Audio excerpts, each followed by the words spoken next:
We're glad to have all of you to discuss our troubling current issues regarding military coup, good governance, declining economies, democracy, the future of politics in Africa. And we have audience from various countries, and I'll be introducing members of our panel, distinguished members of our panel, starting with a Colonel, retired Festus Aboagye, who is a security analyst and a consultant for the African Union, United Nations, Joint Planning for AUP support operations. He understands the issue of security. He had also served as a UNDP consultant on disarmament in South Sudan. And he also belongs to the Center on Democratic Transitions in Ghana.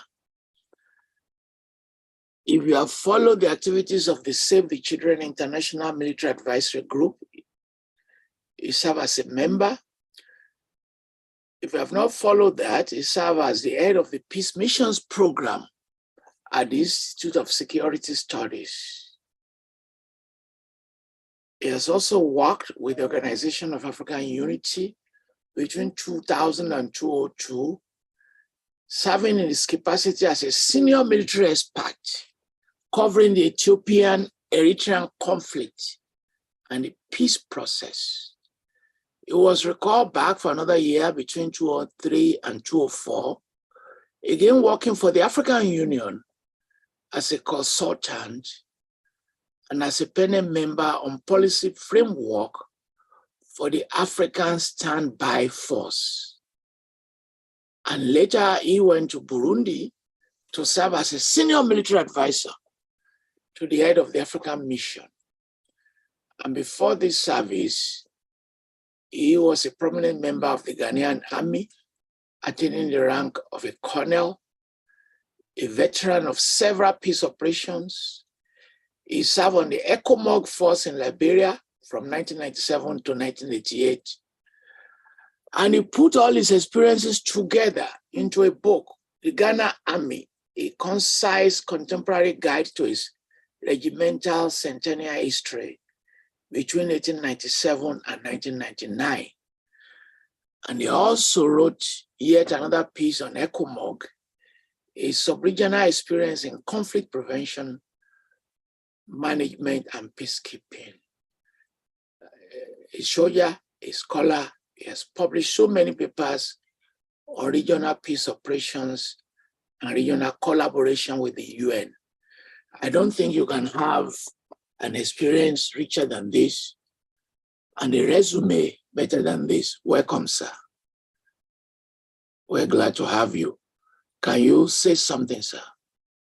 Can you say good morning or good afternoon? It's good afternoon in Ghana. Very good, we can hear you. Oh, Prof. Next is another Ghanaian who had appeared on this as a panelist, interviewing Samantha Nkrumah, Dr. Mary Owusu.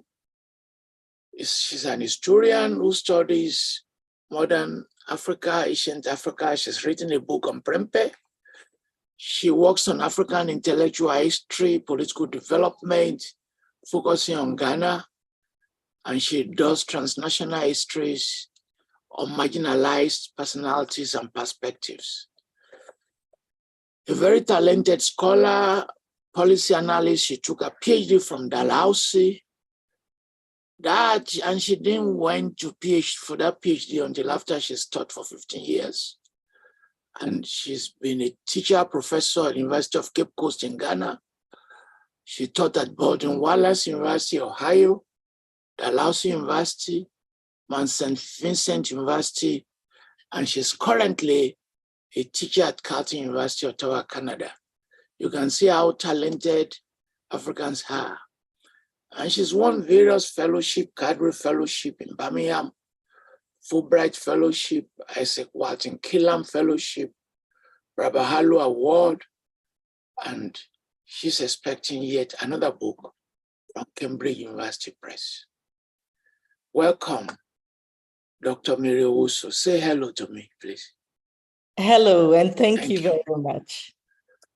Professor Vladimir Antwi-Danso is a next panelist, a highly experienced researcher, consultant to many international organizations in the area of international relations, specializing on international security, geopolitics, regional economic cooperation, regional integration. He's been to several international conferences, and he's also held significant appointments: Dean of Students, University of Ghana, Associate Director, Center for Regional Integration, Director Integration Program of the United Nations for Development and Economic Planning in Dakar, Visiting Professor, University of Kigali in Rwanda, Visiting Scholar, Johns Hopkins University and Kwantlen University in Canada, and he completed his degrees at Legon, went to Moscow, Leningrad, and he also attended the Fletcher School of Law and Diplomacy at Harvard. Thank you for joining us, Director and Dean Antwi-Danso. Please, welcome.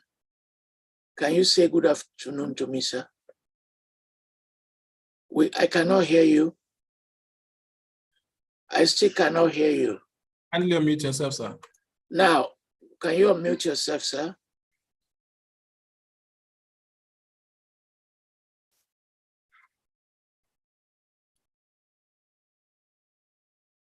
While waiting for him, let me introduce our next panelist, Professor Ogundayo.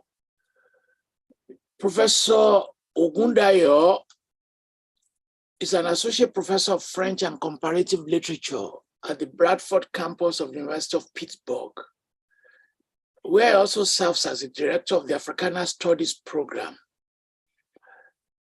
A distinguished scholar, a poet, a writer, he holds a PhD in African literature, combining it with spirituality. I think he's one of the very few in that kind of combination.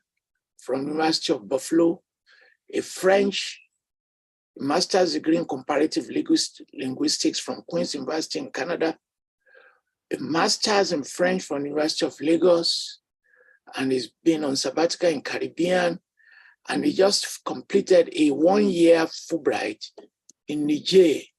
He will be talking to us about his direct experience in Niger in the last 1 year. Members of the panel, we're very grateful you're all here, starting from Colonel Festus Aboagye. Please, can you spend 3 minutes to introduce any issue of your interest regarding this topic? Thank you. Thank you very much, sir. Just allow me a moment to share my screen.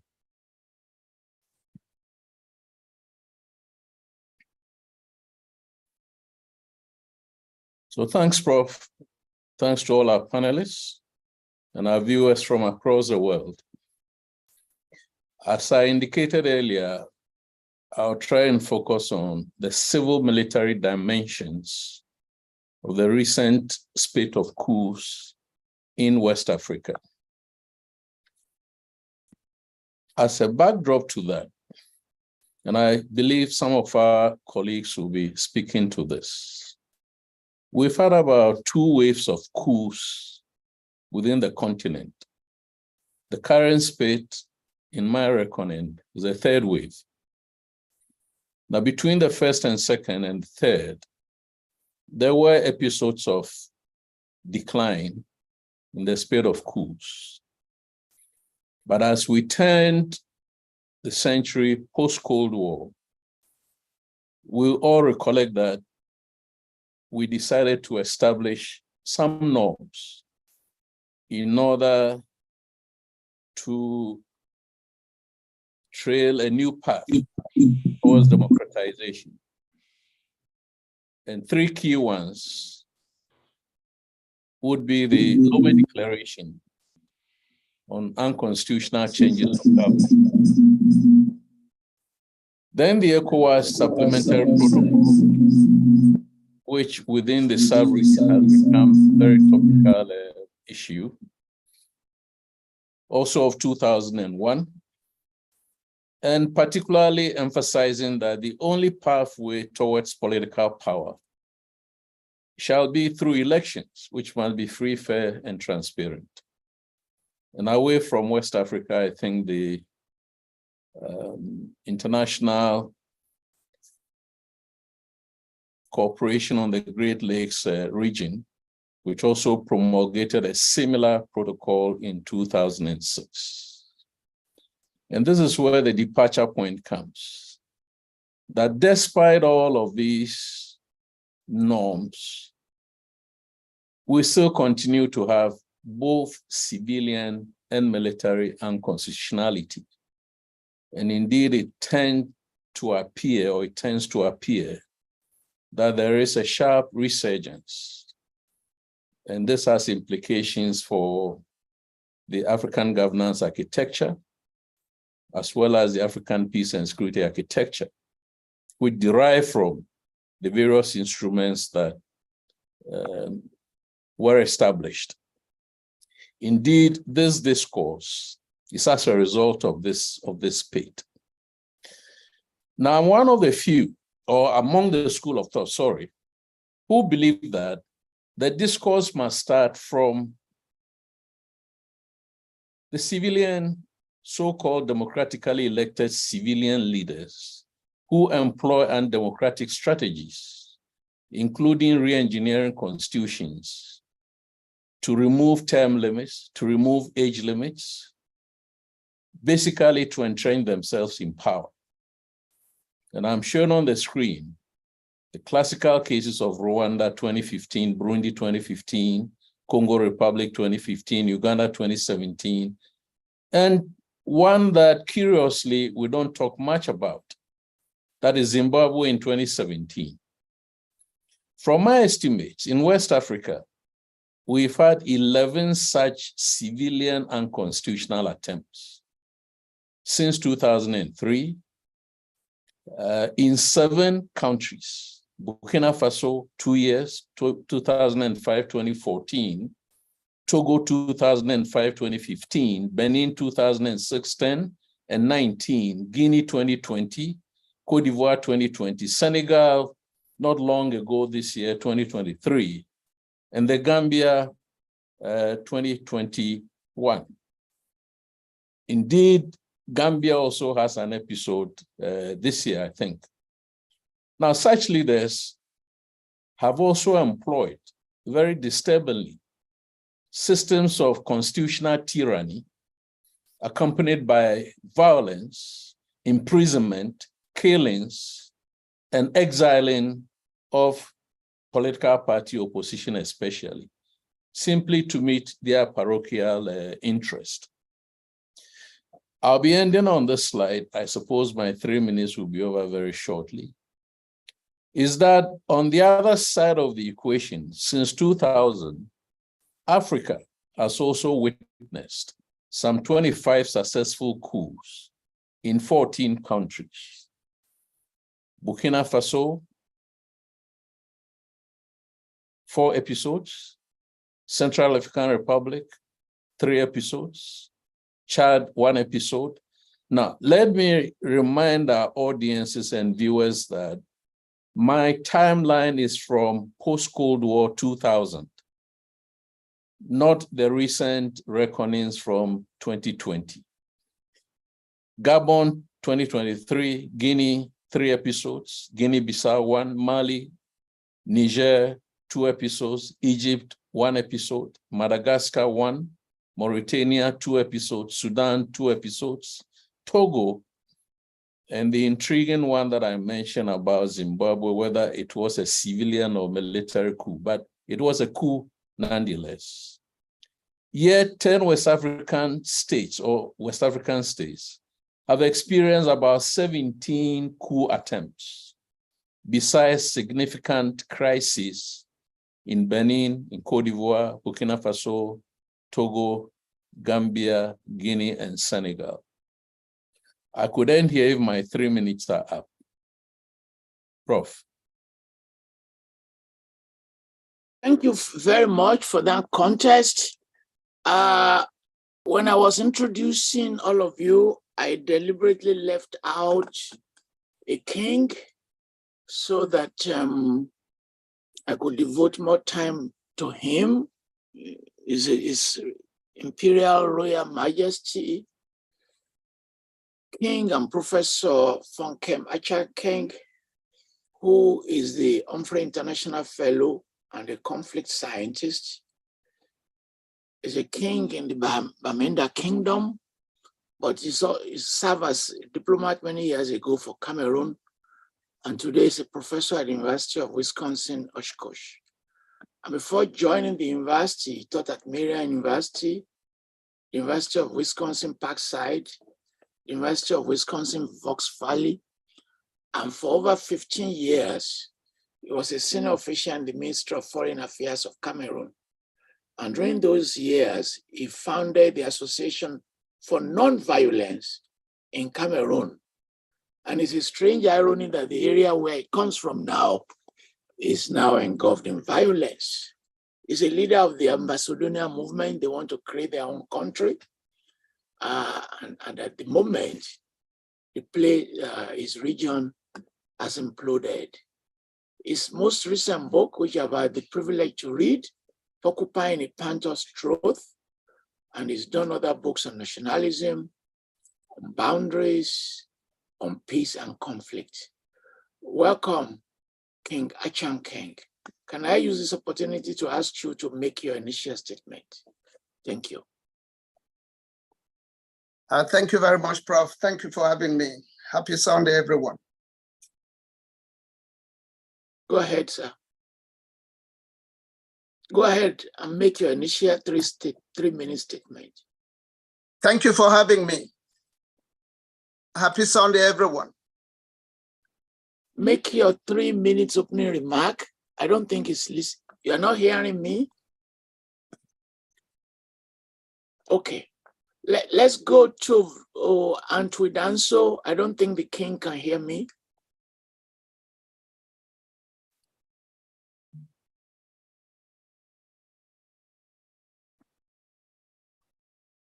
Thank you for having me. Happy Sunday, everyone. Thank you. Antwi, you still having problems? Professor Ogundayo, please make your opening statement. Hear me? We can hear you. Good morning, good afternoon, happy Sunday, wherever you are.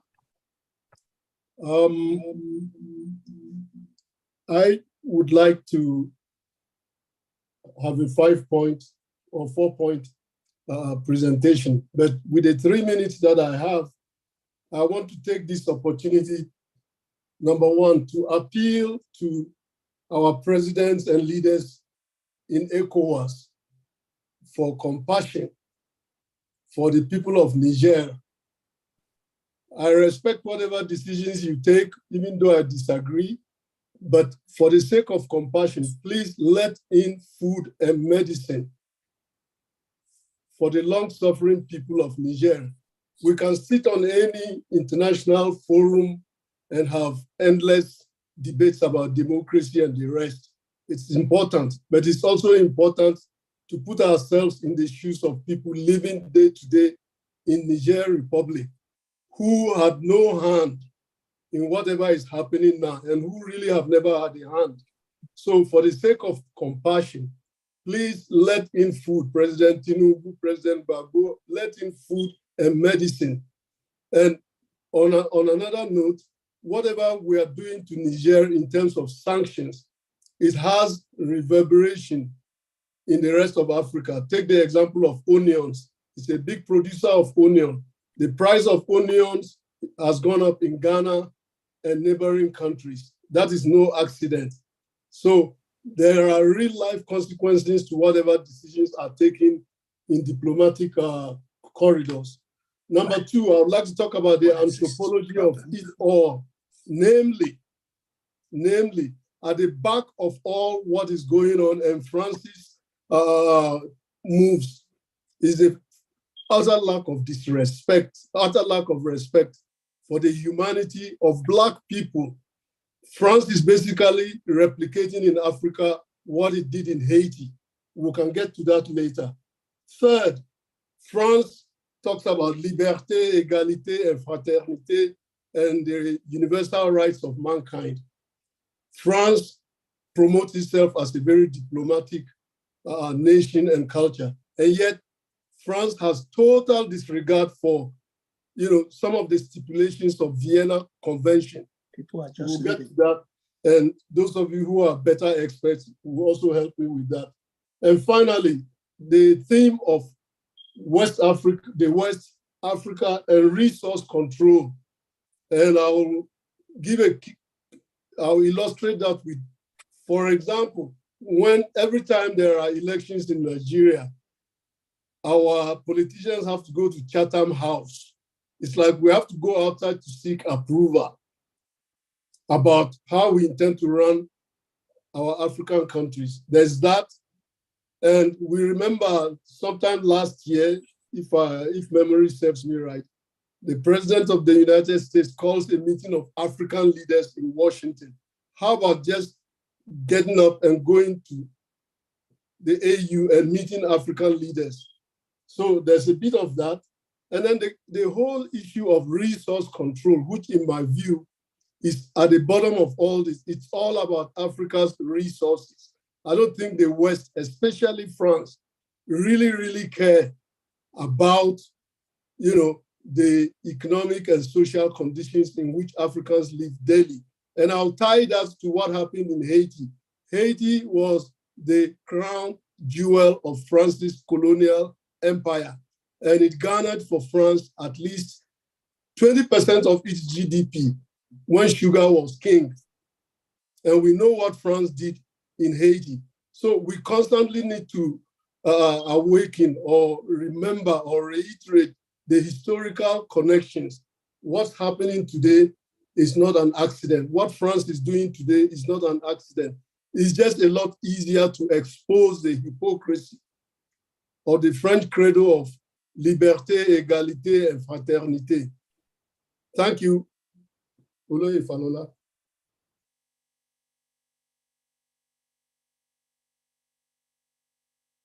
You have been muted, sir. Dr. Wusu, please make your opening remarks.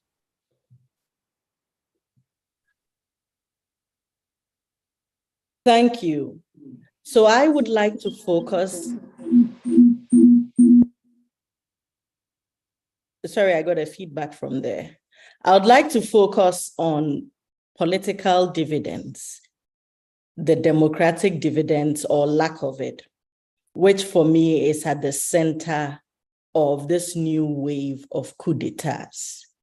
So what we might want to ask ourselves is the important question: is there something new here? Is it something we have not seen before? And we would realize, if we were to make big chunks of our history, that starting with the 1950s through to the 60s, before independence, we had the anti-colonial struggle. The big bad person was colonial rule and colonialists. Let's get rid of them. Everything will be okay. We have the euphoria in the 1960s. Come the end of the 60s to the 70s, we in the 60s, after the euphoria of nationalism, we have political entrenchment by the fathers of independence. We can think of, from my own country, Ghana, Kwame Nkrumah. We had all of them entrenching themselves, making people unhappy, and therefore, by their entrenchment, we then lead ourselves into coup d'etats. And at this time in the 60s through the 70s, we have series of coup d'etats as Colonel Aboagye looked at, the 25 that he mentioned. We have these series of coup d'etats. Then come the 1990s with the euphoria again. It starts with Matthew Kreku's government. Then we bring in democracy. Then there is the euphoria of democracy. We are getting democratic. And today in 2022, 2023, we are having coup d'etats. Just like we did in the 50s, 60s, we are identifying international machinations. We are talking about France, all the more because of the French-speaking countries involved in the latest democratic overthrows and coup d'etats. So we might want to ask ourselves. But I've not spoken, I have a problem. We might want to ask ourselves, what is the problem? And that's why I said, is there something new? From where I sit, I see that the issue is that we are seeing on one front political dividend in terms of democracy. And on another front, Africans are not feeling the economic dividends of this democracy. And therefore, there is widespread unhappiness among the ordinary people, which can be said for all of these major areas we have thought about. What is new here is that we have different actors, we have a different time frame. But I am advocating in my 3 minutes that perhaps revisiting the past is one of the ways in which we can move forward for this conversation. That once we say in history, coalitions begin to disintegrate when the common enemy is gone. So if it's really France, are we sure when France goes, the people will feel the economic dividends? I think we'll say no. If it's about the leaders, in Ghana, we can tell you, we have had several coups d'etats in Ghana. And in Ghana, we got rid of many leaders. In recent times, we vote them out. But when we literally cut off the head, do we feel the economic dividends? These are the questions I would like to leave us with. Thank you. Thank you, Professor Owusu. Can I call? We still have two people who have not made their opening remarks because of technical difficulties. King Fuankem, can you make your statement now, or you're still having technical challenges? You can talk now, I can hear you. Hello, everyone. Yes. This is the way I would like to begin.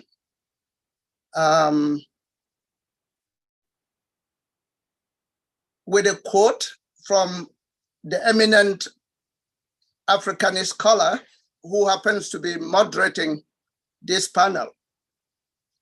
In a recent seminal paper, Professor Falola wrote, and I quote, "When the rest of the world aims for advancement and development, Africa is battling recurrent news of military coups and takeovers."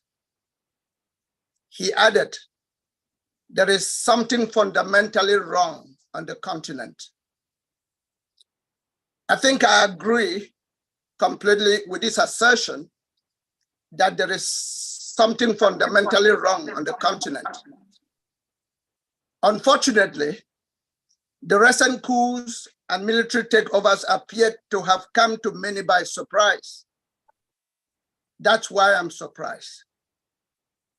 Why would the coups come as a surprise to anyone? Being recorded. Who is aware of the leadership question on the continent? Why would the coups come as a surprise when we're aware of the living conditions of people on the continent 6 decades after and counting after independence?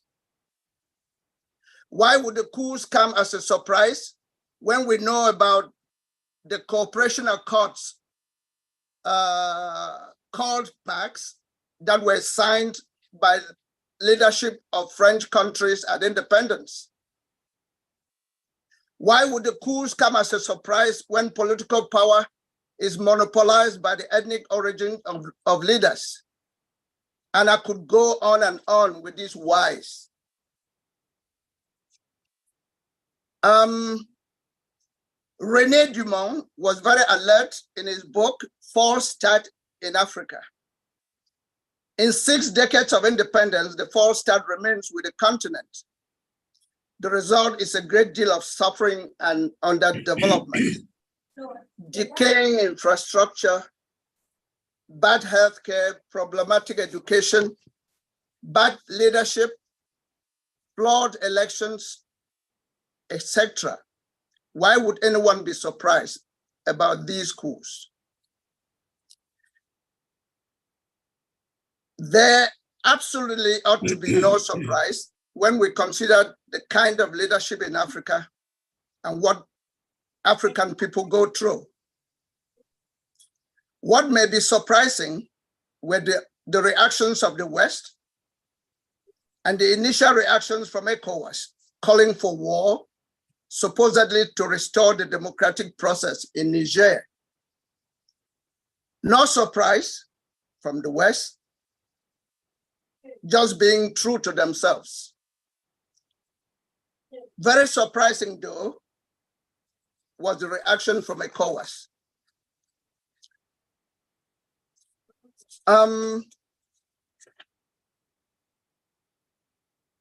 The West continues, as we all know, to prioritize their own needs over the aspirations of Africa.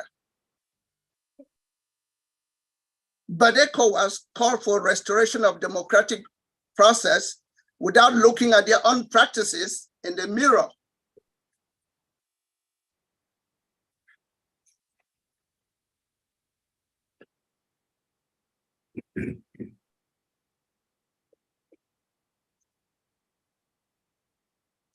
What has been the most surprising is what these people have done or thought of doing when they ought to be thinking of their own practices, especially in the different countries in the West African region. I will stop by here with these questions and then hopefully pick up from where questions may come from. Thank you, King Achankeng. Vladimir, are you ready for us, or we should proceed with you? Sure. Go ahead. Hello. Hello. Do you hear me now? Yes. Good. I would like to take off from where Festus left off. He did very well in trying to bring to focus the kinds of waves of coups that we have had in Africa. The first wave, the second wave, and the third wave. And it is this third wave that people are talking about and making it look as if it is unethical, it is not to be expected. And that is where we all have it wrong. I think the last speaker was talking about how people are surprised. We shouldn't be surprised about anything. If you watch out the first wave and the second wave of coups that we had at post-independence coups, they were coups that I have labeled conspiratorial coups. Coups where one or two persons who had who are platoon mates or that kind of thing decide to conspire to take over the government for maybe some other politicians or themselves. These are conspiratorial coups. These coups, if you watch out, were actually made by lower rank officers, very much low, very, very low, lieutenants, sergeants, and that kind of thing. But what is happening today is of a different character. It is a coup, which I call systemic coup, where the system is declining, decaying, and stagnating, all because of what other speakers have spoken about, all because of the democracy dividend, which is not being seen, all because of the confusion between democracy, development, and neocolonialism. These three things are working together against the stability of African nations. And if you watch out to stop this hemorrhage, generals are themselves making the coup. So it's like the justification is clear. The state is stagnating. The state is declining. The state is imploding. So if you watch out, many of these coups of late are made by generals themselves. And such coups are a response to the stagnation, decay, and decline of the nations. As Festus mentioned, if we really don't want unconstitutional change of governments, then it must start with ourselves. What is ECOWAS and AU or even the UN worried about? When there were those unconstitutional changes by manipulating the constitutions in those countries that Festus mentioned, what did we say? One of the recent ones being Cote d'Ivoire. And when Cote d'Ivoire did that and Ouattara stayed in power, we all kept quiet. When there was a coup in another country, it was Ouattara who were sending to go and tell the coup makers to do what? To hand over power. Ridiculous.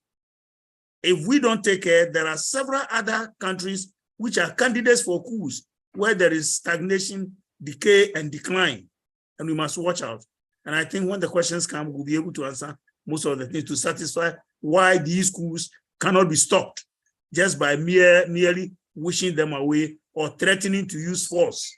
They won't we can't wish them away. Thank you.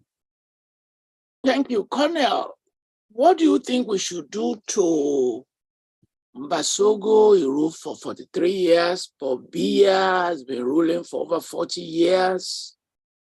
Nguezo, 38 years. Our good friend who used to be a socialist labor union leader, Museveni, he has ruled for 36 years. King Swati, 36 years. What should we do to them? Or what should their people do to them?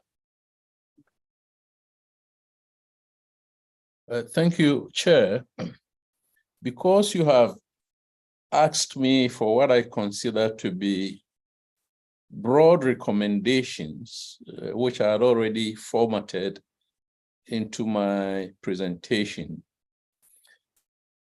I would wish to suggest the following points on the screen.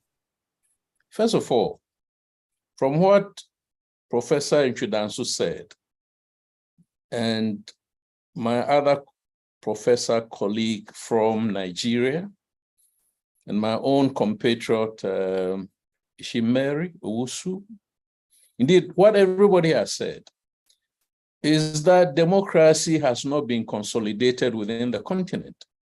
On the contrary, there has been a sense of complacency on the part of our political elite. And therefore, as a result, there has been democratic backsliding. If you disaggregate the elements of democracy, for instance, the cardinal one being the pathway to power, which is elections. African elections are totally flawed. And the Gabonese one recently is a classic example of where Ali Bongo is purportedly to have won just 33%, and yet the Constitutional Court announced that he had won 67 or whatever percentage. So we need to confront that democratic backsliding. That notion of our political leaders constitute themselves into a political club where they see no wrong, do no wrong, and want rather to check military unconstitutionality is not going to work, as my fellow colleagues have said. But having said that, we need now to find a way of establishing mechanisms that can effectively enhance civilian oversight.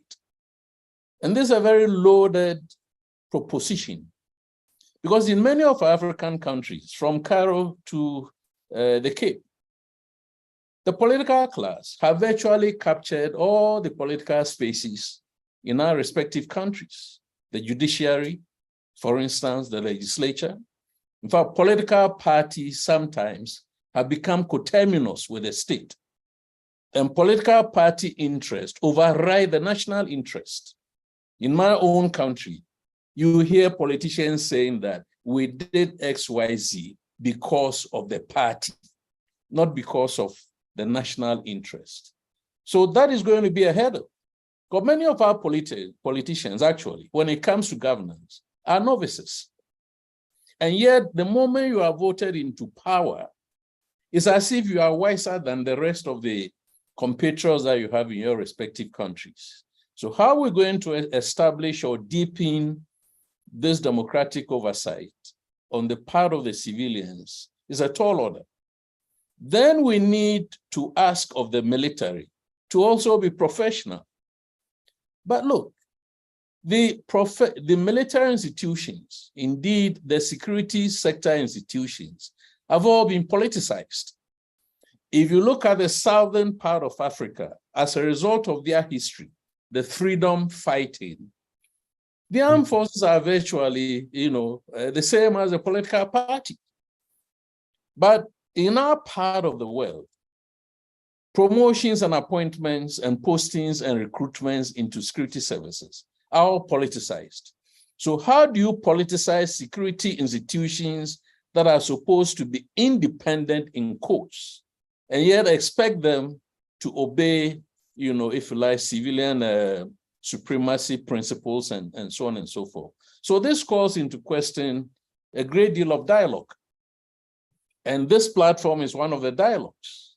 But I believe as we go forward with the AU thinking about looking at reforming the African governance architecture, the ECOWAS also looking to revise or reactivate the processes that it had from 2001 to 2015 to try and reform, the protocol on unconstitutional changes of government. That dialogue needs to be started in earnest. And at the bottom of it, I think the frameworks for promoting respect for democratic norms, especially respect for human rights. I feel very, very bad as an African when I see blatant use of force by states in violation of democratic rights. A good example would be the 3-day demonstration that took place in Ghana from the 21st until yesterday. Why the state should use force to prevent it from happening. So if you close the democratic spaces and you gag, political opposition and other civil society groups, now what avenues do you have then for expressing political, civil views and so on and so forth? Then we veer towards the alternatives of either popular uprising, which would be very, very dangerous, and Tunisia is a good example, or we veer towards military mutinies, which are also very, very dangerous, or we veer towards military coups, which would be the better of 3 evils. But none of these, to my mind, will be what we should be looking for. So we need to improve civil military education, encourage community engagement. There are so many episodes that we can cite. The Stop SARS, End SARS episode, for instance, a similar one in Ghana or similar ones in Ghana, where the state feels at will to use force, not to manage, not to control, but actually in a punitive way to abuse or violate human rights. Thank you. Oh, sorry. Thank you, Prof. Thank you, Prof. 1 second. Chief Achankeng, what is the proposal that Africans should recreate these colonial boundaries? That if people, as in your people, want to go, that people in Biafra, if they want to go, why can't we sit down and say, let them go? I hope we could all do that. But even with the examples you just cited, there might be a little difference. In the case of Ambazonia, there is a problem which the Europeans failed to decolonize. The problem of Ambazonia was caused by the United Nations and Britain. UNGA Resolution 1514 says grant independence to all colonial people and countries. The same independence that was granted to Ghana, to Nigeria, to Burkina Faso. When it came to the turn of British Cameroons, the UN and Britain said, accede to independence by joining. That was a major flaw in comparison to the Biafran case you just cited, or Duduwa. So I think if we lump all these cases together, we might be making an error. In conflict studies, we have a theory that each conflict is unique. I think the conflict of Ambazonia is about completing the decolonization of that territory, which has had a separate identity from World War I, which was a League of Nations trust territory, a League of Nations mandated territory. It existed within, between the two wars. When the UN came, they changed the mandate system to the trusteeship system. The trusteeship system was nurture the colonies to independence. British Cameroon was a separate entity. And so the problem arises in 1960, when Cameroon had her independence, British Cameroon was not a part. And so the people now are saying, the UN, Britain, come back and finish the job you did not complete. So in Ambazonia, it's a case of unfinished decolonization. Thank you. Professor Owusu, suppose we return to the ideas of the founding fathers, like Nkrumah, Azikiwe, and others, talking about Pan-Africanism, the unity of Africa and Africans. Would this have been a model that would have prevented some of these coups and crises? No, short answer, a big no. And this is because if we have a fascination with the politics of it all, without addressing the economic issues, we will always come to this same position. And that is why in my introductory remarks, I talked about putting the politics and the economics together. So coming to a person like Nkrumah, he declared happily that we will seek the political kingdom and other things will be added. And he recognized down the line that the economics was a very important issue. And that is when he began to talk about neocolonialism and think through how do we have an economic system that works for us. So for me, I come back to the same thing. Yes, Colonel Aboagye's recommendations. What was, for example, missing in Colonel Aboagye's recommendations is the economics of it all. If we focus on, yes, civilian oversight, but do we not have civilian oversight? We do. What we do not have is grassroots participation and ownership of the system. And these are, they have different colors in different areas, but these are the main issues. Is the grassroots really and truly participating? Do they understand the systems we are using? In Ghana, even parliamentarians do not understand the system. Majority of Ghanaian parliamentarians walk about declaring how they are going to bring development to their areas. They tout the building of markets, gutters, and things like that as something that is worth doing. Not one parliamentarian tells us in Ghana, I facilitated the passage of this law, which is why you are voted to go to parliament. Communities are left out. when it comes to making vital decisions concerning themselves. Grassroots participation is missing. We have to let it come into play. We need to question the choices we have made politically and realize that people just don't understand the systems we are using. Democracy is a system that thrives on your ability to read and write. How many people can read and write? On my own ways of thinking, in my own ways of thinking, I do honestly believe that we must not question democracy. It is good. We need it. In fact, democracy has been something that we have stayed with. And it is when there is political entrenchment that coup d'etats become, fashionable. So we understand that we don't like political entrenchment. We want to participate. But what kind of participation?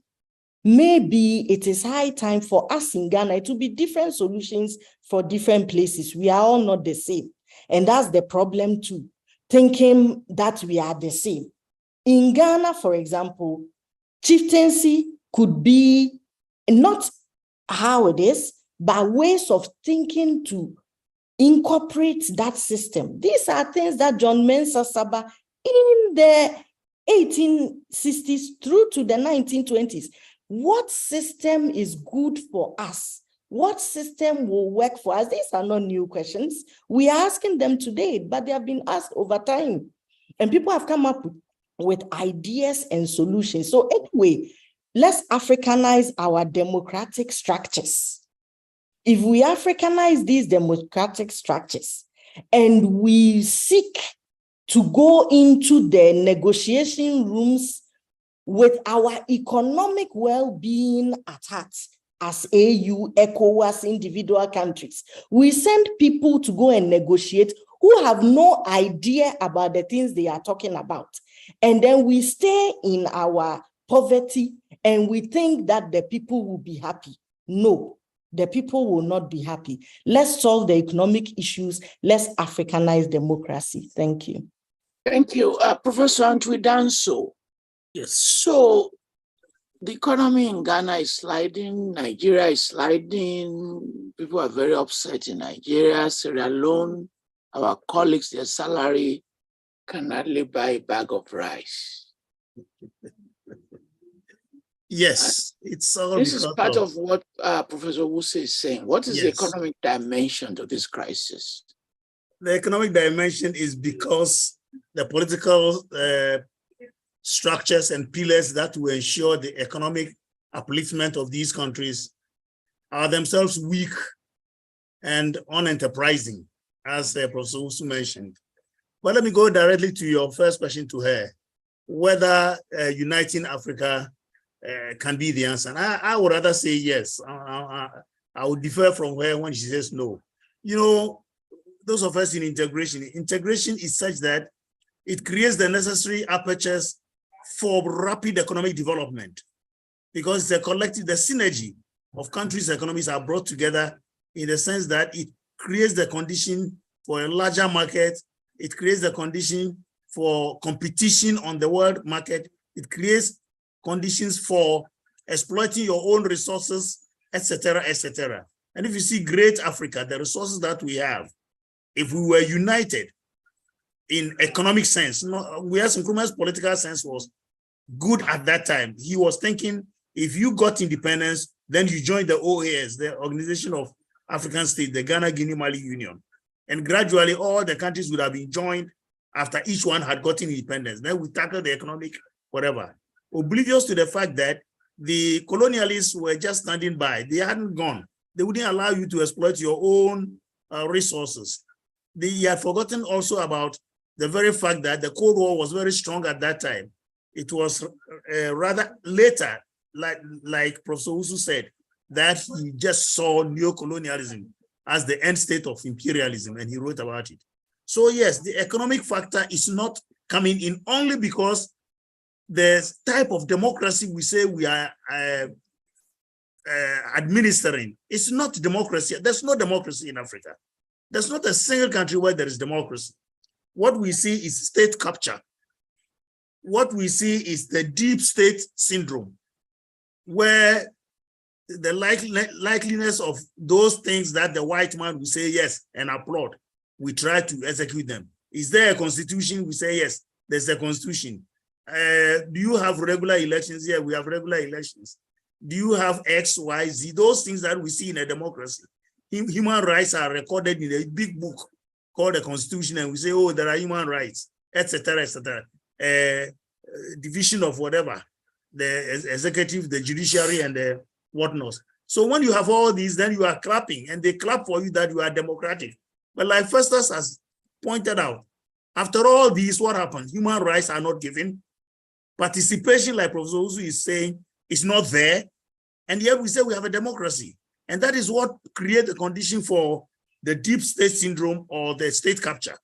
And for as long as we have this, integration will be at the back burner. And if you watch out, every country has integration at the back burner. It's not part of the serious thinking.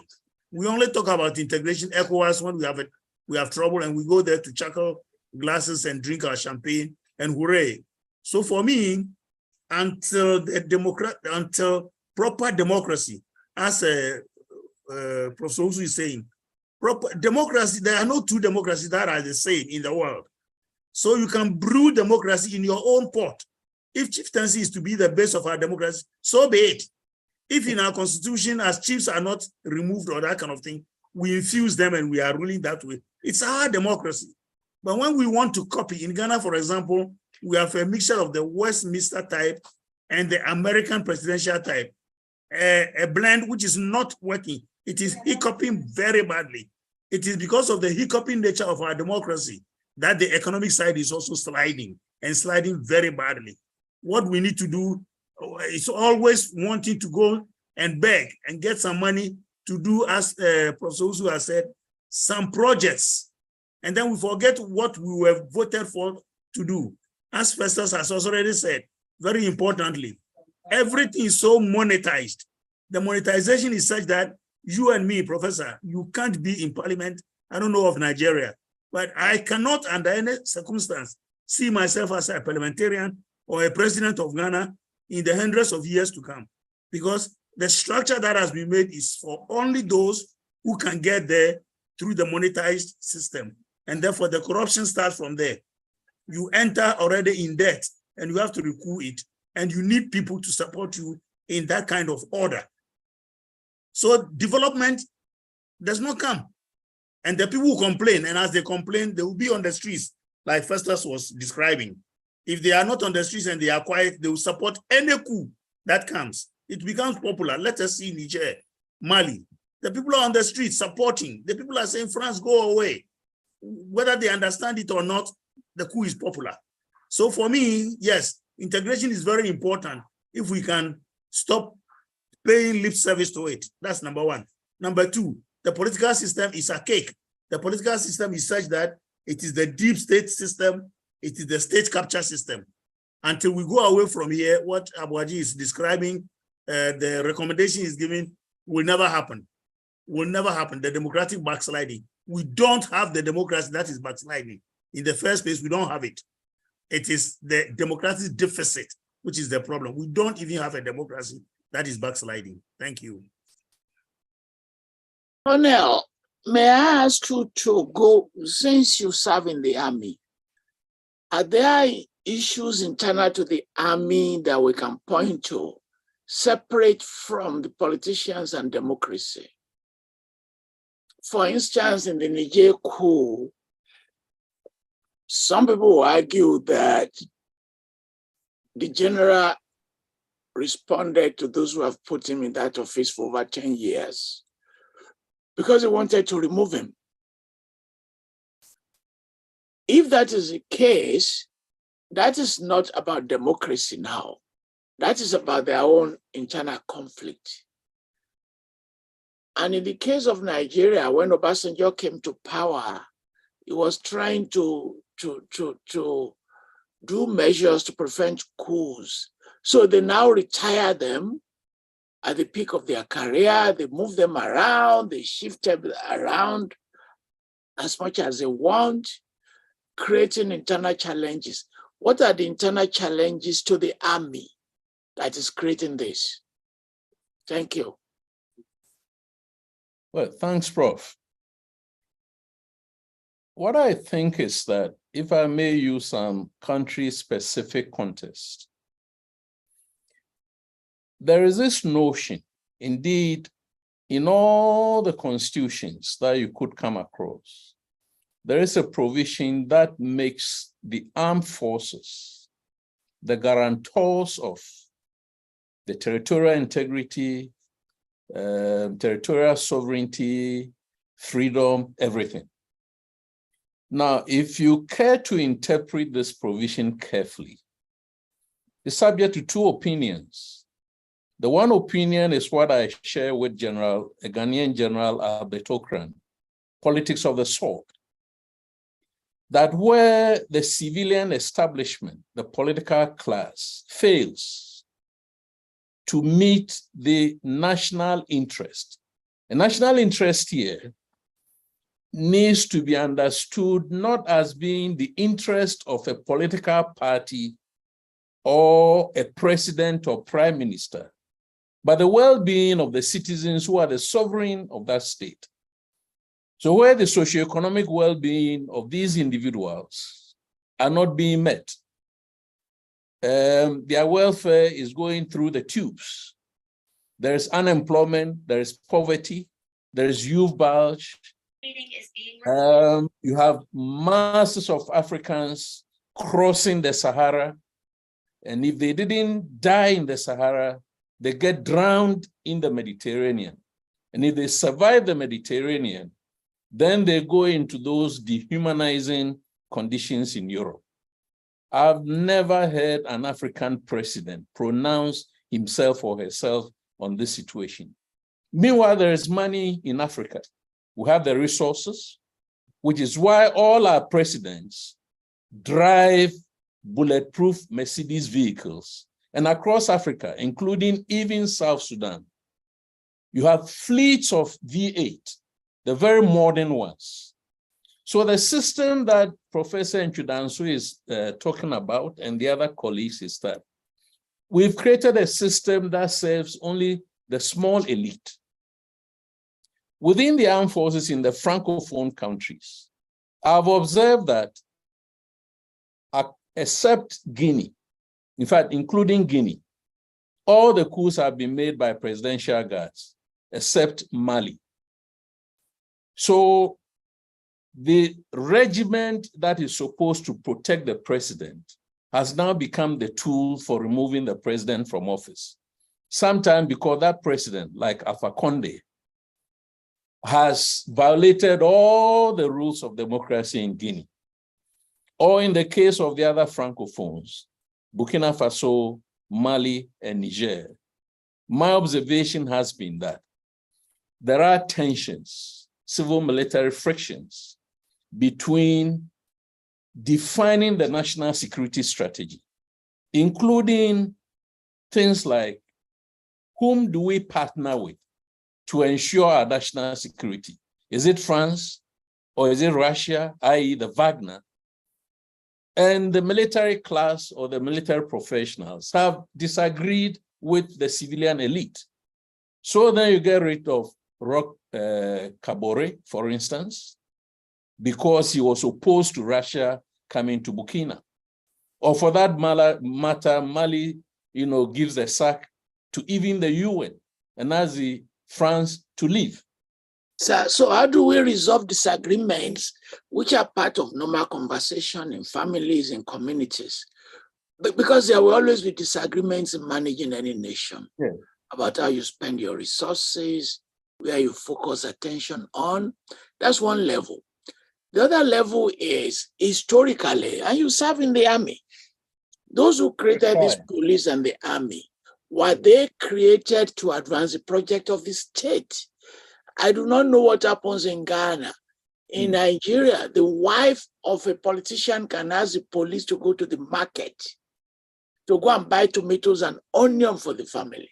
That's right. you can ask a corporal, the wife of a governor can say, hey, Sergeant, we don't have salt in the house, go and buy it. So how do we operate institutions like that without having consequences like this? On the one hand, it's for the political class to know their roles and functions and mandates so that they don't abuse the mandate that they have. Not long ago, 2020, there were soldiers carrying the handbags of the electoral commissioner, for instance. And some of us, including Professor, have spoken about it. That is not the business of the military. In fact, in internal security elections, for instance, it's not the business of the military in a democracy to go and secure any elections. That is a work of the police services or police forces. But our own political classes have found it ingenious to use the military in the way that the colonialists use the military. So it's the military now that secures elections. And in the process, you get the military abusing human rights, including some disingenuous schemes that Western Togoland, like Ambazonia, only flares up when there are elections. And when the elections are finished, then Western Togoland goes to sleep. You see it?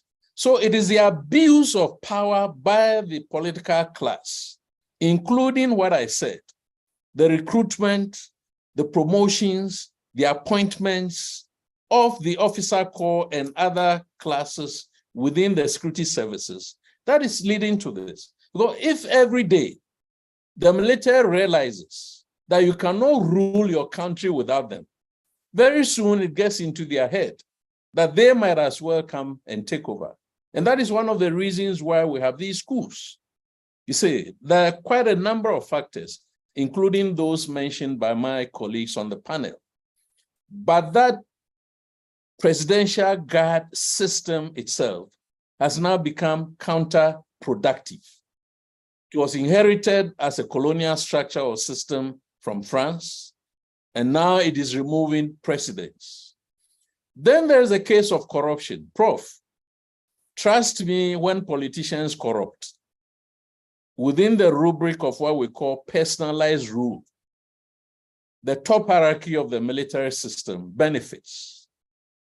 There are things that I cannot say on this platform, but the military class, the officer corps at the top, has become, hand and glove with the political class. Yeah, but we can say some of them. In the case of Boko Haram, Dasuki Gate, security money disappear. I mean, there's citizens know all this. Professor Ogundayo. So France is saying French students from Niger, Burkina Faso, Mali, no more visa for you. The people that have just been admitted, they stop their coming. Is this a form of retaliation? And are there other retaliations coming to prevent the success of this new regime? Thank you for the question. I would like to answer it from the broadest context as possible. Number one, we've heard so much talk on this panel and elsewhere about democracy. Very legitimate, very valid. But there are two things we have to keep in mind. And I'll circumscribe that by using the word mindset. Number one, most of what we call democracy in Africa is Maradona democracy. Sense that people use the rules of the game to win the game, and then that's it. So what kind of democracy are we talking about? And this is where I kind of blame our intellectuals, because most of the time we seem to be parroting what we have learned in our doctoral and graduate studies to the point where we are Trojan horses for Western epistemological and intellectual tradition. So here we are in Africa, we're talking about democracy as if it's something new that we have to embrace. That's one. What is the mindset of people who run for office? Do they have respect for the people whose vote they want? Number two, do they really know what it is to lead a country? Do they know the concepts attached to power, such as accountability, personal responsibility? That's one. Now, here is the other side of it. That's on the civilian side. On the military side, name any African country that has been independent since 1960. All our officer corps, all our army high command are trained in Europe, in Western military institutions. That's another form of mind control. So when they come in, they're coming in as elites. And they're coming in as people who expect to be quote unquote respected. So we have to rethink how we talk about political participation in Africa without necessarily repeating the tropes of democracy. Now, back to your question about retaliation. Of course, France is retaliating. It doesn't even mind flouting the Geneva or Vienna Convention, simply because, and I will illustrate with a concrete example. France is buying uranium from Niger for the past 50-something years for less than €1 a kilo, and is buying the same uranium from Canada at $200. And you can question my statistics, where, by the way, we know the uranium from Niger is the best, is the most high quality. I lived in Niger up until first week of July. Even before the coup, you could go for hours without, one day I counted 13 power cuts in a country that has uranium, in a country that shares a long border with Nigeria. So there's a mindset, and there's a very interesting Wall Street Journal article on how France puts people in power or supports people who do her bidding. We are back to the question of mindset. The people we call our leaders, are they really our leaders, or are they self-serving individuals who really are there? They use the rules of the game to get power. Once they get into power, the people be damned. I taught at the University of Abdulmumuni University, and I always like to use examples. I don't talk theory. I taught at the university, which is 5 minutes from the presidential residence. And yet, we didn't have internet connection. I have pictures. There's a room where there are all these computers buried in dust. So we're talking about resource control, resource management. And the sad thing is, when the people we vote for or we elect get in power, the first thing they do is they put the money they steal in foreign banks. So we have to look at the whole concept of power in Africa and democracy as an organic whole, instead of keeping repeating the same tropes of democracy. Well, this country was not, this guy was legally elected, so he deserves to be in power. For example, what is the moral authority that France has to refuse to follow the Vienna Convention that says any country can declare your ambassador persona non grata and can give you 48 hours to leave? And there's Macron all over the internet saying, we are not leaving. What happened to the sovereignty of Niger? That's part of the mindset that people who are in power, even the current government in Niger, would accept that, oh, it's okay. Whose international law? The game has been rigged from the beginning. We have to remember that. So if we want to talk democracy, let's look to our history, as my sister, Dr. Wusu, has suggested. Let's look to the question of state capture. Let's look to issues of patriotism. Let's look to issues of commitment to the population. This is a country of 25 million people.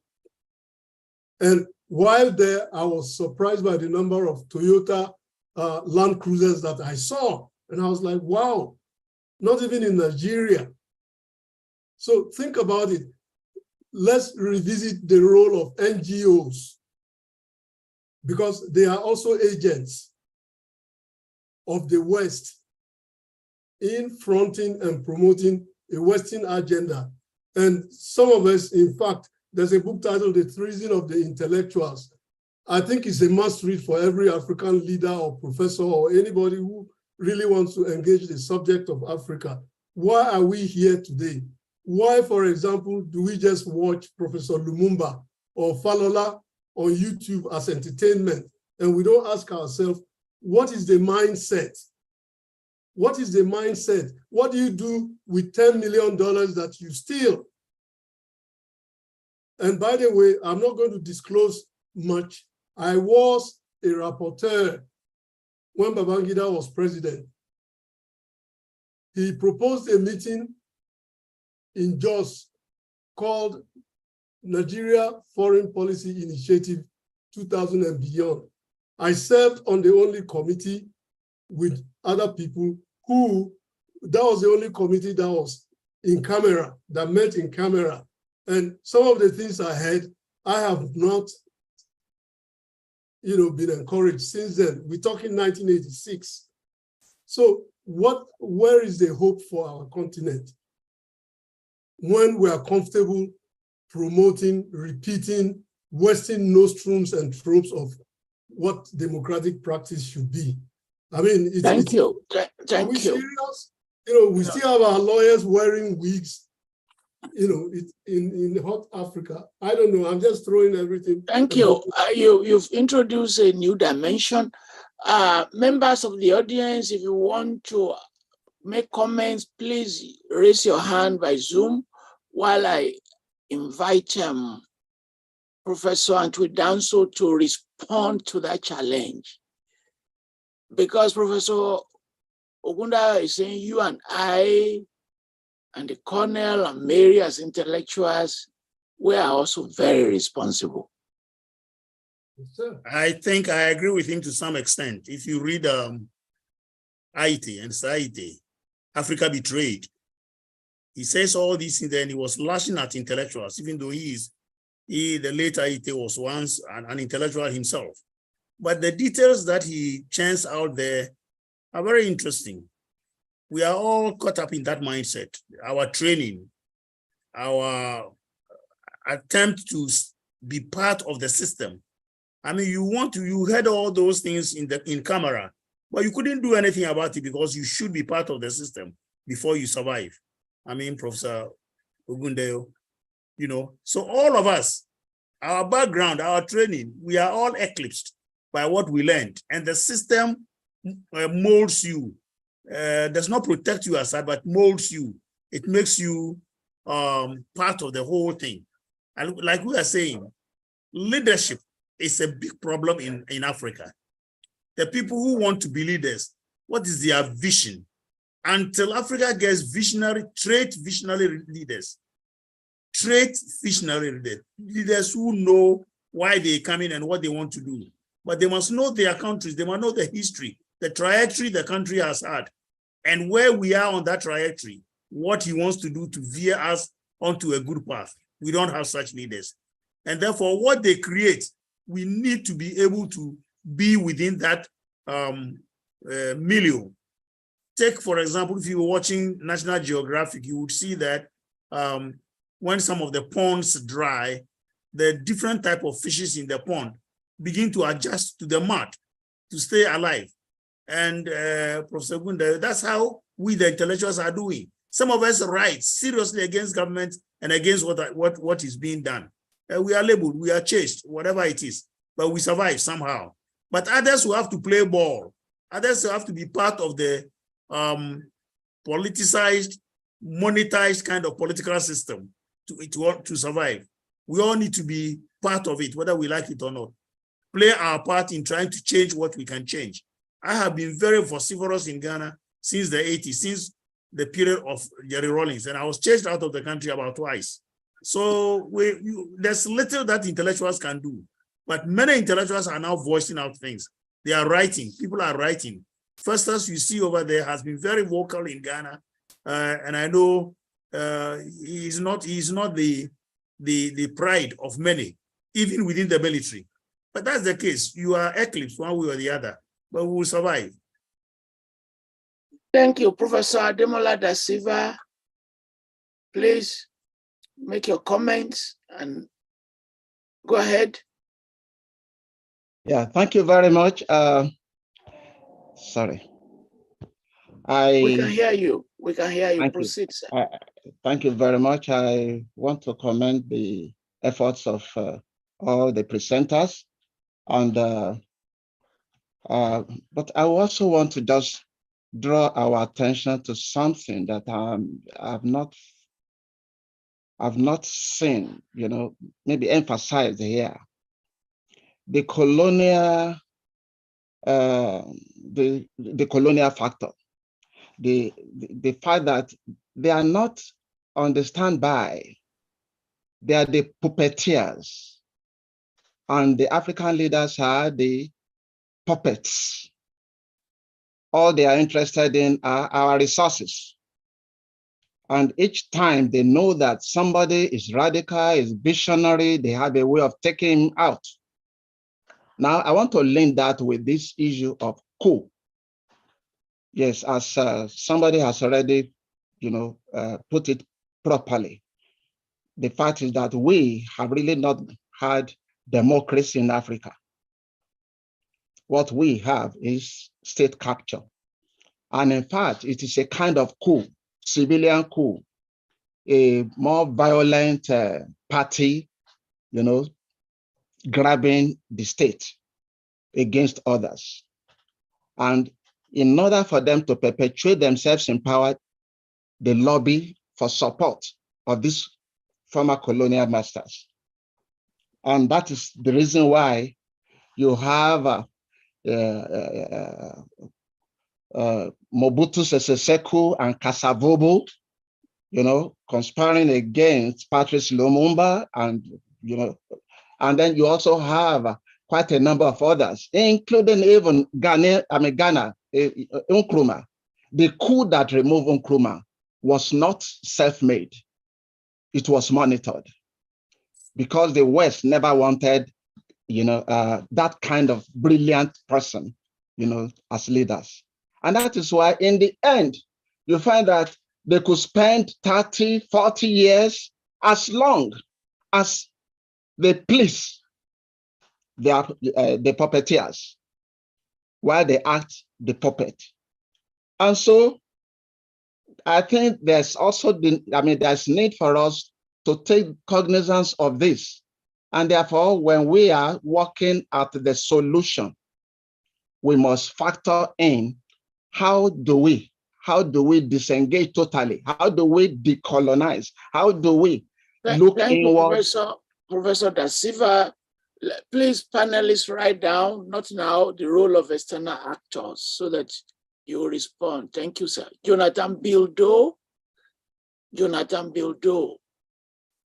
Be short so that we can give opportunities to many people. Yes.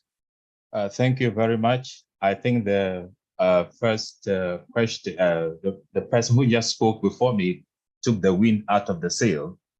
I am interested in knowing how we can visualize neocolonialism in the present circumstances, especially when Professor Antwi-Danso talks about systemic coups, the third wave of coup d'etats. How do we visualize neocolonialism in this kind of system? Thank you, Jonathan. Bill, excuse me, Kanyana, if I do not pronounce your name very well, I sincerely apologize. Kanyana. Yeah, thank you, Professor Falola and all the panelists. I come from Uganda, and everything that has been said about state capture is very evident. The sad thing about it is that we see it happening. In our case, for 36 years, we have been seeing it happening. And the president, of course, is aware what he's doing. He's a brilliant man. All the recommendations that the retired Colonel, Professor Festus Aboagye, I think, who is really very articulate, I wish he could be a president one day. All these recommendations, Museveni is very aware about each of them, and he has systematically destroyed them in the last 36 years. So in Uganda, we think that our hope is a democratic change of power, like in Ghana. What happens in Ghana? What happens in Kenya? What happens elsewhere? So it becomes so sad to see that in Ghana, where presidents are voted out of power, things don't seem to be working out, almost like the way is not working out in Uganda. And which leaves me with a question: what should we do about this? Where even a democratic change of government that every Ugandan hopes for and prays for does not bring the democratic goodies that we expect. Thank you. Thank you very much. And I've seen people from Liberia, from Sierra Leone, from Uganda, from Ghana. Kolawole Omotunde, that's a Nigerian name. Kolawole Omotunde, yes, sir. Comment, sir. Yeah. Thank you. Can Please, you hear me? We can hear you, sir.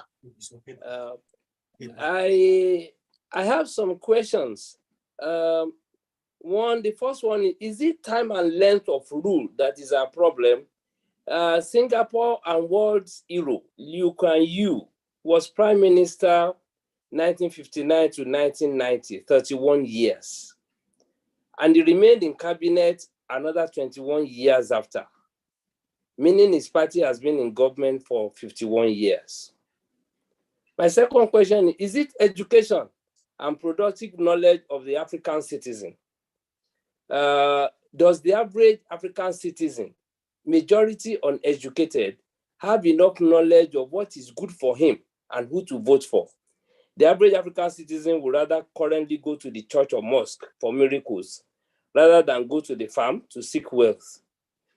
Or is it our elites who think there is wealth in Africa when in fact, many of our countries are poor, truly poor, including Nigeria, because there are more mouths to feed and sustain than the total income of our countries? I would like to have comments and responses to this. Thank you for those three important questions. Our panelists will answer you. MKO.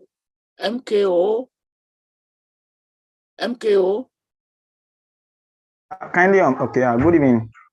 Good evening, I sir. want to commend the efforts of all the panelists and those who contributed. My question was going to be, with regard to the book that were mentioned, the first one mentioned by, by Vladimir Antwi-Danso, Africa Betrayed. I want to get more information about that book, the author, and is that all about the title? George Ayite, Africa Betrayed, George Ayite, A-Y-I-T-E, Ayite, is dead now. And the second book mentioned the treason of intellectuals, What's your other question, please? That's all, sir. That's all. Thank you very much, sir. Edmond Abaka is a professor, University of Miami. Yes. I've not seen you in 10 years. How are you? Good afternoon, panelists. Yes, doing well. Thank you for a very engaging and very lively discussion. My issue is on political accountability. Some of our panelists have mentioned abusing the mandate, abusing powers. Of course, society in Africa in chaos referred to the African political elite as a vampire elite, siphoning resources, allocating to themselves all the powers that be. How do we demand political accountability? Why is it that when a new government takes office, it does not call to account or does not call, members of the previous administration to account for their stewardship to the people? Is it because they are Professor part of the Abaka, same if the new people are interested in stealing money, why should they bother the people who stole money before them? Exactly. So what should we do? We are part of the civil society. Can we push for whatever it is, a constitutional amendment? Can we push for a reorientation that demands that people account for their stewardship. I mean, another example, the concept of resignation is not part of our political discourse. In other parts of the world, people resign when they either do not perform, when they are found to be doing other things. But in our case, when people are egregiously mismanaging affairs, when people are found to be doing the wrong things, they are rotated out of that office and put in another office or put in a presidential office or whatever it is. So we don't demand accountability at any level. How can we do that? How can we begin to push for that kind of political performance? Thank you, Professor. I will take two more and then I'll give them 3 minutes to answer and we'll go to another round. And when the panelists are answering, you don't have to, you just answer this one that is of interest to you. Let me take two more for now. Mohammed Hadi. Mohammed Hadi.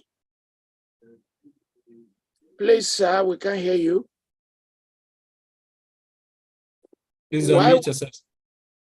Yeah, thank you very much. Yes, sir. For the brilliant presentations. My points will go to Professor Owusu. I think we are not diagnosing the problem critically when we say we should Africanize democracy. I think the main issue is because there are certain values in our African society that we are bringing to democracy, which are causing the problems in our democracy. For us to succeed, our societies must lean towards individualism, patriotism, and citizenship. And if you look at our societies, we are more communal. Our values are more communal. We are nationalistic.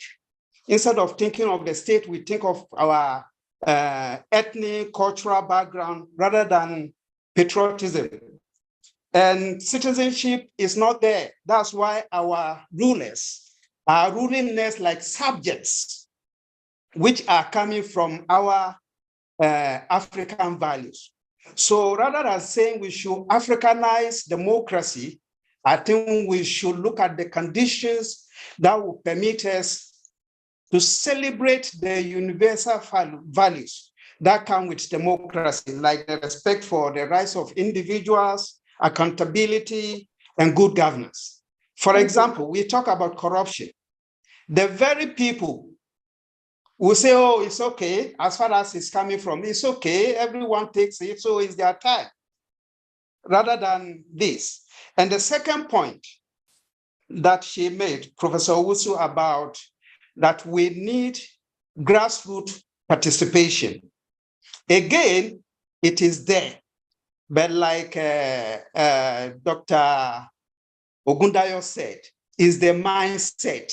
We still think that we shouldn't question our leadership. We shouldn't say issue about the respect for seniority. It's also there at the grassroots. You see that the political elites, they have political fanaticism at the grassroots. And we must look at all these issues well if we want to look for genuine participation that she is calling for. Thank you very much. Thank you. Let me just take one more. Usman Nureddin. Let me apologize for not pronouncing your name very well. You all are from very different countries. I sincerely apologize. Yes, please be very quick. We have so many people who want to talk. Please. Yes. Thank you very much, Prof, and thank you for the panels for this very interesting talk. Yes, you pronounced my name correctly. I'm Usman Nureddin from Sudan. And my question will go to Dr. Festus, if I pronounce the name correctly. When he's talking about a road map recommendation, he talk about the confronting democratic backsliding and improving the civil military educations. I just want him to be more elaborate about these 2 points about what do we need to, some specific democratic norms that we focus on and try to consolidate those so that we can come out with our own democratic. Democracy is backsliding even in some very long-term democracies and well-established democracy also. Thank you very much. Thank you. And I want to use the opportunity of Usman, and I will focus my question just to the Colonel. So the Sudanese model, and I've been warning people, a country like Nigeria, that we're dealing with military coup. But in that Sudanese model, remember the origin of it. It was a militia, therefore empowered. Is it not possible for organizations like Boko Haram to actually take over government? You asking me, Prof? Yes, and if that happens, where does this leave us? Because we are talking about an organized army. Yes. Forgetting that militia organizations have gotten close to Aso Rock, they've gotten close to the capital in Mali. So please don't just respond specifically to 1 or 2 questions that members of the audience have asked you, so that we can respect the audience and go back to them. Dr. Wusu, they asked you 1 question. Professor Ogundayo, they asked you 1 question. The King wanted to react to the issue of scholars. My good friend, Vladimir, you want to react to the issue of democracy. Colonel, please, can you start? Thank you, Prof. And thanks for all the questions. Let me see whether I can take maybe 2 of them, please, including the last one from Khartoum, supposing you are in Khartoum. Now, these are very difficult questions to start with. So let's assume that in the cases of Uganda and Sudan and elsewhere, Togo and so on, that the citizens are now at their wits' end. There is hardly anything they can do because the incumbent administrations have succeeded virtually in capturing all the institutions of state, including even the private sector. We would expect that the African Union, for that matter, or ECOWAS, or ECAS, or IGAD, or SADC, using mechanisms like the APR or some other mechanisms, will call these leaders to order. It is a paradox that sometimes the leaders who came to power condemning longevity, when they have acceded to power, themselves want to entrench, themselves in power. What should the people do? There are 3 alternatives that I have mentioned. One is a popular uprising. And the Tunisian one was very, very dangerous, or the Arab Spring for that matter. The other one is for the military to mutiny, which is also very bloody. And I think the slides that you showed before we started the session, the most dangerous or bloodiest coup in Africa, where you cited the Nigerian one, is another example. Or for the military to take over, because there is no alternative to civilian dictatorship or civilian autocracy. That is the end of the story. Those who don't want coups must ensure that they call civilians who exceed their mandates to order. It is very, very disturbing that in the case of West Africa, for instance, you have Benin and Togo and Cote d'Ivoire, including Senegal, sitting in a council deciding to go and punish Niamey because Niamey had violated the ECOWAS protocol on democracy and good governance, when they themselves, prior, had violated the same protocols. That double standard is not helping us. So if we don't want coups or mutinies or popular uprisings, then the points mentioned, accountability and so on, must be at the center of the discussion. Now, the longevity thing is quite interesting.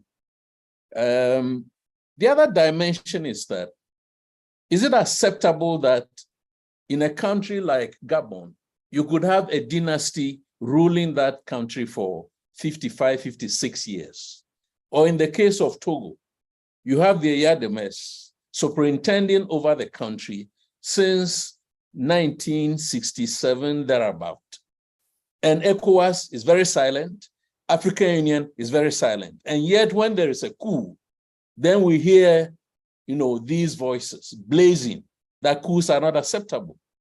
But how can it be acceptable that a civilian leader can arrogate to himself or herself, extra constitutional powers to change constitutions at will? It's not acceptable. So I think we need a collective effort, on the part of the regional organization or sub-regional organizations, civil society groups, academia, which already, I think you've been labeled already, but all these voices are necessary. We should not depend on the West. I've been saying naively that when you hear the West commending an African leader or African state, it means that they are happy about what that leader is doing in serving their interest and not the interest of the citizens of that country. So these are some of the issues that I think we need to look at when it comes to this longevity issues. It cannot be possible, it should not be the norm, that any leader should think that of the millions of adults, they are the only ones who can rule those countries. And the rest of us must sit down and accept that kind of narrative. And that is why those leaders who want to use unconstitutional means to rig elections, manipulate elections, and retain themselves or come to power must also be condemned and resisted. Thank you, Professor Owusu. One or two questions for you, please. Yes, so the one that was directly addressed to me concerning the Africanization of the structures and the other grassroots participation that I spoke about. So I will go directly to what Kole, one of the contributors, had mentioned. I think Kole has read Lee Kuan Yew's From Third World to First.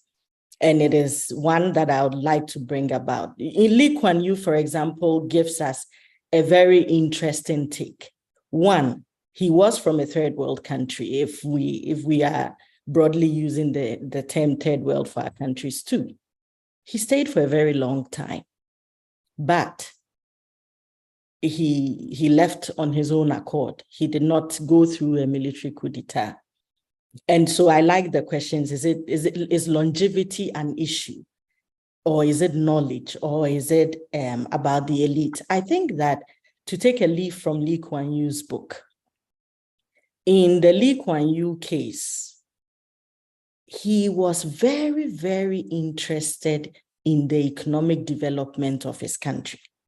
In fact, he spent countless times before he took over government thinking about, how do I and my cohort of leaders move Singapore from its current economic state? Singapore, like many of our African countries, has a mixture of people. There are Chinese, there are Malaysians, there are different kinds of people. And do they all like each other? Not really. In fact, in the very recent elections that occurred in Singapore, they had Tharman, I have to look at the name, Shanmugaratnam, who is the current president. He won over 70% of the elections. Now, Singapore's, the president is almost like, he doesn't have the clout. He vetoes one or two things that the prime minister brings up, but he doesn't have the clout. But that man went for that position. He won 70% across board. He was liked, but he is not from the ruling Chinese stock that most leaders are from. and he has been asked to go for the major position. He has refused to go for it. So Singapore presents us a very interesting dynamic here. One of the things I like, if Lee Kuan Yew was speaking the truth in his autobiography, is that he thought of the economic question and he proceeded to answer it with education. He did send his people out. So much as we are talking about people going out to learn from Western people and then betraying us as intellectuals, I beg to differ, but I'll talk about that later. But he did send people out. They came back and they worked for the good of Singapore. That is why I insist that it is not enough to focus on politics. The economics, when people begin to feel their pockets, when they begin to feel their lives changing, then they will support the system. In our cases in Africa, in Ghana specifically, I have a major problem with the kinds of people who come into government, whose lack of understanding of how the international geopolitics, international machinations work affects all of us. And if the people in the civil service, because we shouldn't forget that civil servants run all countries. They are there all the time. If our civil service is working, politicians can be checked. If not just, when I say civil service, I also want to mean all the others, police, military, everybody. Those of us who are government appointees, government paid, the system that is paid by government. If it works, the nation can work. That is what Singapore achieved, a working system. So that no matter who is at the top, the system works. So people are happy. So back to the Africanization, the reason we need to think about it is that people do not understand the systems. In Ghana and many countries, democracy is not new. Democracy is what brought Nkrumah into power. Democratic socialism is what he ended up introducing. There was democracy there. A few coups d'etats here and there. Ghana is now has practiced democracy over 30 years since the 1990s. So democracy itself is a governance system that we are very, very familiar with, back into even our own African political systems. But do we understand the way it is supposed to work? Thank you, Professor Owusu. Please, thank you. Professor Ogundayo, just one question. What about prayers? Can't we begin to pray as Muslims and Christians to keep praying as we're doing? Just answer that one so that we can move on. Yeah, we can pray until our eyeballs fall out. Okay, then what happens? We have to change our mindset. Okay. And that has to do with education. You are a historian. You've done so much to make history, African history, relevant to everything in Africa, and yet go around the curricula of different African institutions of secondary level all the way to university. We just laugh at history. And yet we are a people who live history because we're very steeped in the past. But we don't seem to take the past seriously enough to say, well, how did we function? What is our ontology? What has been our trajectory? And what lessons can we take from that? What can we learn from being colonized? What can we learn from the violence of our military rulers? And how do we leverage all this knowledge to do better for ourselves, for our society? Even our leaders have bought into the Kool-Aid. August 3, Bazoum writes an editorial in a Washington Post, and there's a line there that shocked me. 40% of Niger's GDP came from foreign aid. This is a country where people are very devoted to their religion. They are very neighborly. They understand each other. Religion is not just going to church or the mosque and saying Allahu Akbar or praising Jesus. It's how you live your life day to day. But thank you, Professor Ogundayo. King Achankeng, can we bring kings back to power? Maybe, if the African tradition is what we want. But I think this panel accepts that democracy is the way to go with the rest of the world, except we need to practice it the way democracies are practiced. With elite and the academy particularly with the question of is education the problem. We would understand that in all these countries, Nigeria, Ghana, Cameroon, wherever, elites participate in the elections. It was striking that when we talk of corruption in elections and in democracies, members of the academy are at the forefront. One of the last elections in West Africa happened in Nigeria, and many of the people who worked for that election were professors and vice chancellors. And so is it because one of the panelists had mentioned that we are all poor and we need money? If that is the situation, we need to rethink governance. By governance, I mean distributing wealth. Unfortunately, Professor Da Silva had mentioned colonialism. Part of the problem is that, and I'll come back to this, the colonial state, the contradictions of the colonial state were brought to the new states. 60 years after independence, we're still there. We haven't changed. And so how do we compensate people who work good enough so they don't go out looking for bribes? I live in the United States, where the police, you can't offer a bribe to the police. Back in Africa, where I came from, bribery is just a normal thing. Why? Because the police, and professors said it, most salaries cannot buy a meal for people.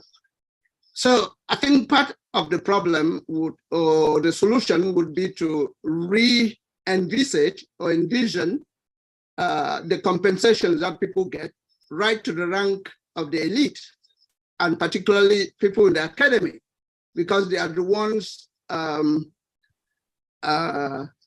philosophizing, they are the ones working here and there, they are the ones who said this was wrong or that was not correct. Thank you, Chief Achankeng. Can't find Danso, is there hope? So, is there any hope now? Is there hope? Is there any... You can hear me. Yes, sir. Is it to me? Yes. Oh, well, there is always hope. I just like to state, try and relate to a few things that have been said. I think the question to my sister, Professor Owusu, was not properly focused. The person thought Professor Owusu was advocating an African type of governance. No, I think what she was saying, and which I subscribe to, is building democracies in Africa built or brewed in the socio-historical and cultural relativities of Africa. If there is anything within our cultural concepts of governance that can be borrowed into our democratic system, that's what we're talking about. I think, my sister, that's what we were saying. And because no two democracies, as I've said, are the same. Indian democracy is brewed in the Indian historical reality. British democracy is the same. They don't even have a universal suffrage for their prime ministers.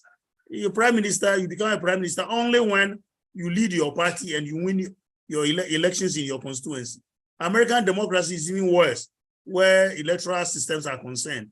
The collegiate system can give somebody like Trump a win, even though he lost the popular vote. So this is what my sister Professor Usu is talking about.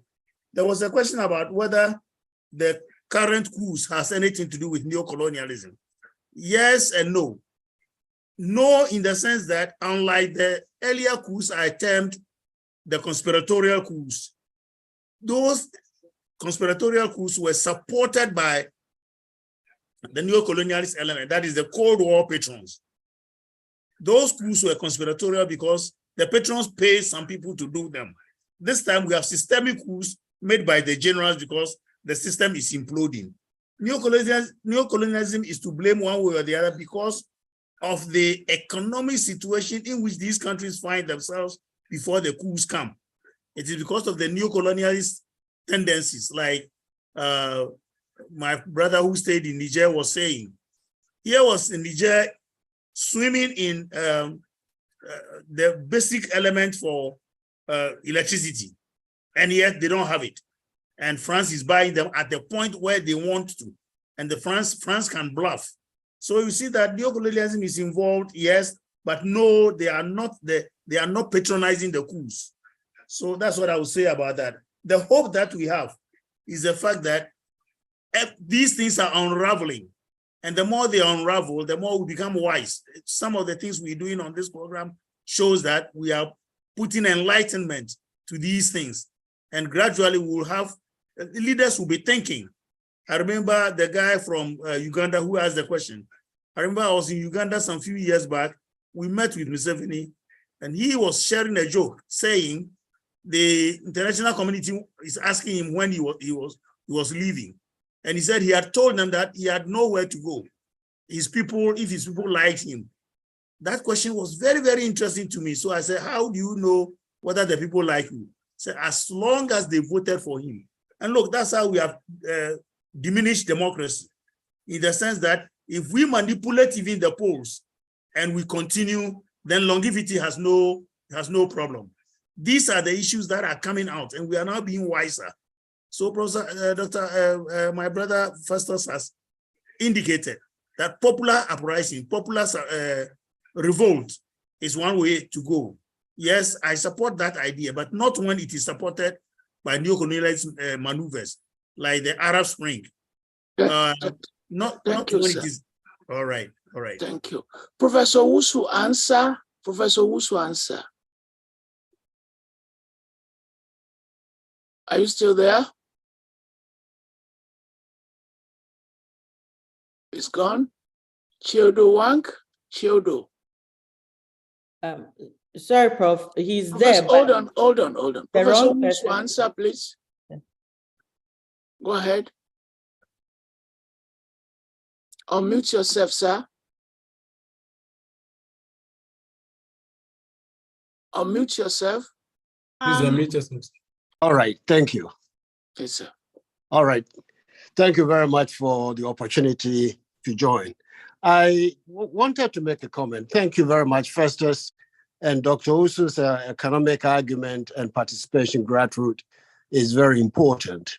But the thing I have always wondered about is why do we, I'm using the case of Ghana. Edmond and I finishing the 5th edition of the Historical Dictionary, and I've done the first 3 or 4 editions, and I've looked at everything that we have agreed to, whether it's ECOWAS agreement, whether it's United Nations agreements and everything we sign, and we never implement them. The same way as we have the constitutions and we don't follow them in detail in participations.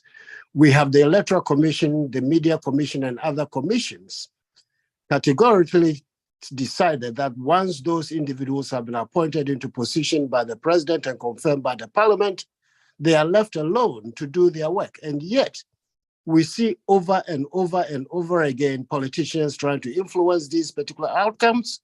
Michael Amoa just did a paper on the French constitutions. but I think that it also, Uganda case, civilian administrators even trying to change and say that, well, they voted for me to go for a third term, when we know that clearly it's 2 terms. You step out, and then if you want, you come back. If you do that consistently, and you bribe people to vote for you, and you manipulate the system, how do we get a governance system? Because once you are in place like that, you don't care whether you fix the roads and do it properly. You don't care if the hospitals have medicine. You don't care as long as you can manipulate the electoral system. This is part of the problem. Thank you. Thank you. Thank you. Chidon Wakwo, excuse me forgive me if I do not pronounce your name very well. That's all right. Chidon, go ahead, please. So thank you all. This has been a really enlightening discussion. So there's been a couple ideas floated here that I just want to kind of string together to make the point that I want to make, which I really have not heard made here. And I think it continues to be part of the issues that we keep struggling with. Somebody talked about the anthropology of coups in Africa, and string that together with the idea of diagnosing the issue properly. And part of the issue is the contradictions, as someone rightly pointed out, of the colonial state that were brought into the new state. And this, although it was not detailed, I believe it includes the institutionalization of unequal relations, right? Especially that between men and women, that's gender, while the colonial enterprise continues to tout the ideas of egalitarianism for the French state, or the ideas of fairness and equity for the English state. Somebody also talks about coups as an instance of state capture. And I want to make the argument or make the suggestion that state capture is a gendered, violent, and hierarchical project that feminizes the civilian governing project, right? Hence the takeover, the violent takeover of power. So intellectuals, critics, comrades, continue to decry these dysfunctional dynamics while remaining oblivious or refusing to, address its gendered essentialist origins, or in precise terms, the fundamentalist rupture that is gender inequality across the continent. I want to submit that gender inequality is at the root of the violent military takeover project. And unless we really begin to address these contradictions, I think there's a tendency that we begin to continue to run around this issue of dysfunctional structures. Dr. Nwakwo, I've never heard this argument before. Well, yeah, Prof, I cannot, yeah, and I wonder why we don't hear this. Mary, is it a valid argument? Very much so. In fact, can you please explain to this audience, because yes, it's a very fascinating dimension. How do we break it down? Yes, to an intelligible person like myself. Let me just use, when I say Africanization, for example, if we were to go down to the Ghanaian Akan, and I'm limiting it to the Akan, the Ghanaian Akan conceptions of governance, which is also shared by the sectors within Nigeria, I think the Igbo at least, that where you have leadership, there was always male leaders, female leaders.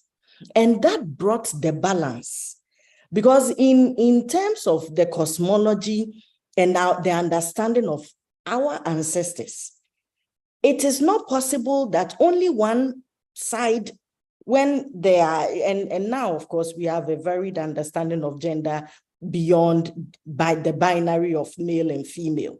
But because many of us still use it, I'm sticking to that. So there was male leaders, there was female leaders, and that helped with understandings of various issues In many of our countries, the systems we inherited from the colonialists, because of the patriarchal dominance of their ways of being, it became only men. And a lot of us, whether we like it or not, whether it's the American system, the British system, they are all also steeped in the Judeo-Christian understandings of the world. So that if you pick up the Bible and what was happening within that space and other religions that claim the Judeo-Christian origins, then you will understand that there is a male hierarchy over there that has become part of their governance system. Thank you, Professor. So if they have gained something and we have to pursue this further, somebody has to write a media piece to explain this dimension to the public. General Ishola Williams.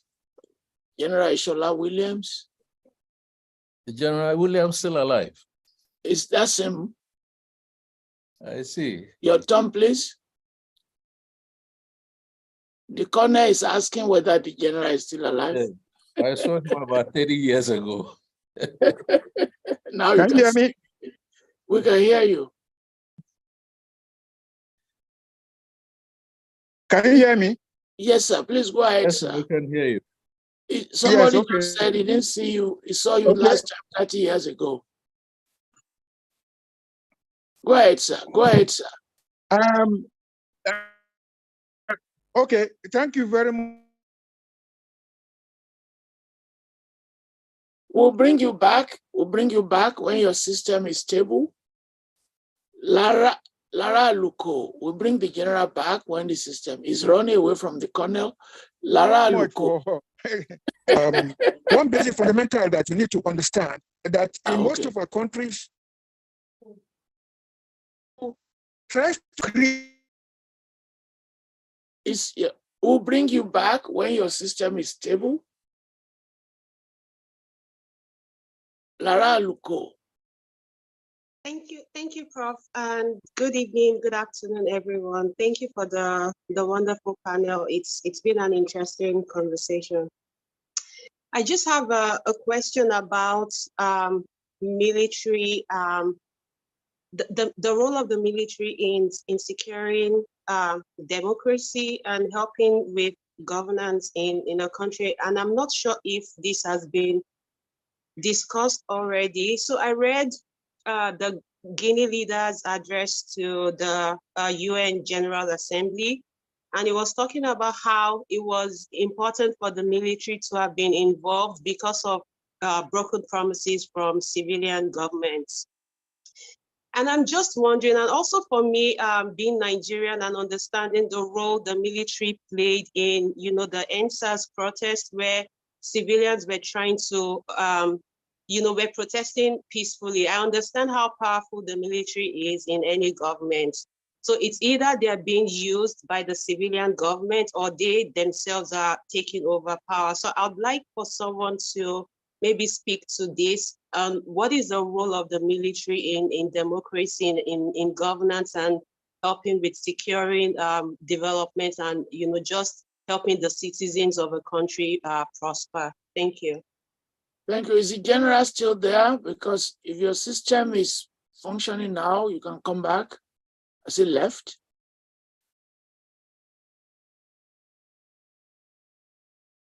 Please, is your system back now? Hello, can you hear me? Yes, we can hear you now. Can you hear me? We can hear you, sir. Can you hear me now? Can you hear me? We can hear you. Okay, thank you.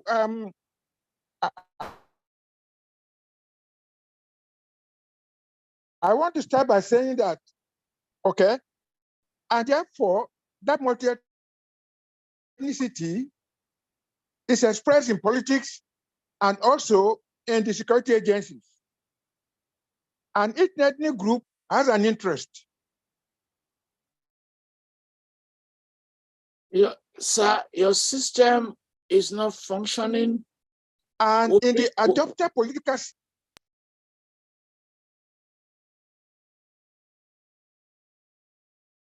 We'll bring you back. We'll bring you back.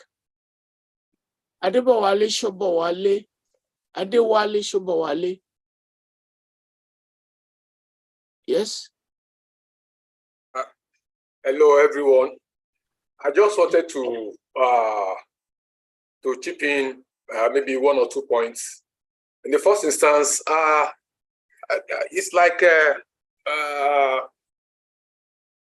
we are kind of westernized, and maybe we tend to forget that before the Europeans came, we've been practicing our own form of democracy. Like the Oyo Empire, the one practiced in Ghana. Okay, can't we maybe maybe modernize it? Bring the Ubuntu from South Africa, bring the Aro from Yoruba land and all those things, and incorporate them into our own African system. Thank you, people. People have made that suggestion. Africanization. 2 members have raised that. Thank you very much. Okay. Bumi Fatoyi Matori from Duke. How are you? Your comments, please. Hello, everyone. I have 2 remarks, and one of them will be a question, and any of you on the panel can please answer the first remark is the Western region, the old Western region led by Tivawolowo, seem to have worked in terms of Professor Nwosu had been talking about the economics of democracy, why people would buy into it. And I grew up in that system, before all the military coups and wars, and democratization of education, industrialization, rural development, healthcare, and so on happened. Should we consider that model? What made it work? Because I think it's a very important, I know we are talking of different countries and we're trying to be specific. That's a specific experiment that worked for the Western region, old Western region in Nigeria. That's 1. 2, 2 speakers ago talked about the inequality, institutionalization of inequality, of equal relationships.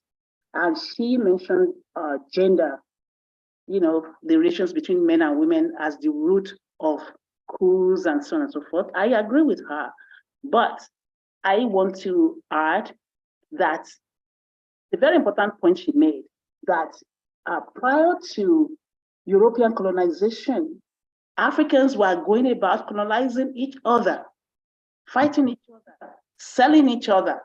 I attended a Zoom conference last week on Oshu caste system in Igbo land, and I was shocked. Going on, some people, it's a very complex situation. And it's not just among the Igbos. I'm sure all of our groups here, whatever ethnic group you come from in Africa, there's some serious internal dynamics going on in terms of who is inferior, who is superior, who, child of enslaved people. So should we start looking at those relationships prior to the entry of the colonizer, as we call them, and how they are still on our politics, an idea of democracy, and the Nigerians discuss this ad nauseum. Oh, the Fulani oligarchy, the Fulani feudal system is controlling Nigeria. They say things like that. So should we start thinking of ourselves as more than sorts of European colonization and see group dynamics that preceded that experience? Thank you. Thank you, Ma. Call Akimbode.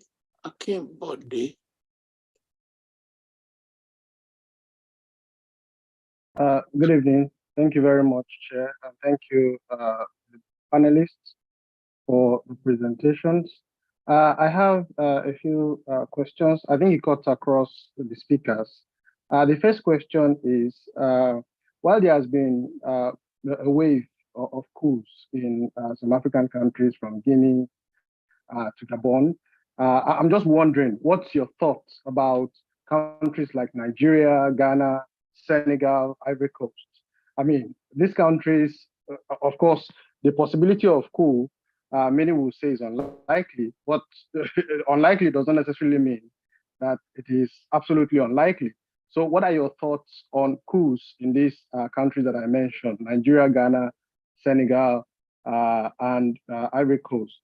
Of course, they seem politically stable, but within it, we know that there are issues that really that they are battling with as countries. And if the possibility of coup is in these countries, what are those things? And if it is not possible to have coups in these countries, why is it not possible? The second question that I want to ask quickly is about African intellectuals and progressives that have been part of the democratization process. We know that before Africans became adopted democracy in the 90s, these progressives and intellectuals were very active. They were at the forefront of the process. But it looks like some of them have either been part of government or involved one way or the other. So it looks like most of them have lost their vibrancy, their energy. What accounts for the lukewarmness of the intellectuals, and how can they overcome it?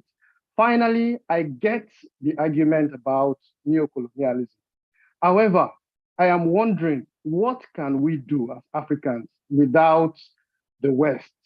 Can Africa, as a people, as politicians, as intellectuals, can they actually do their own politics, their own economy?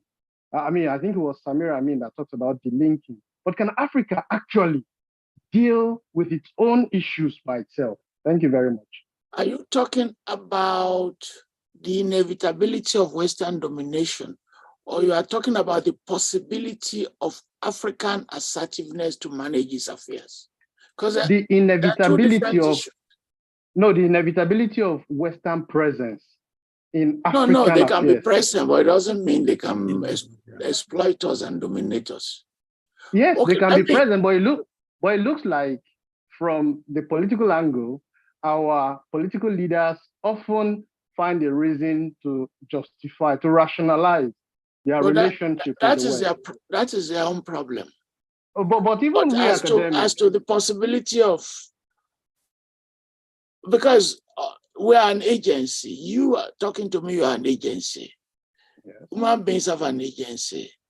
In some ways, that is the choice they have taken.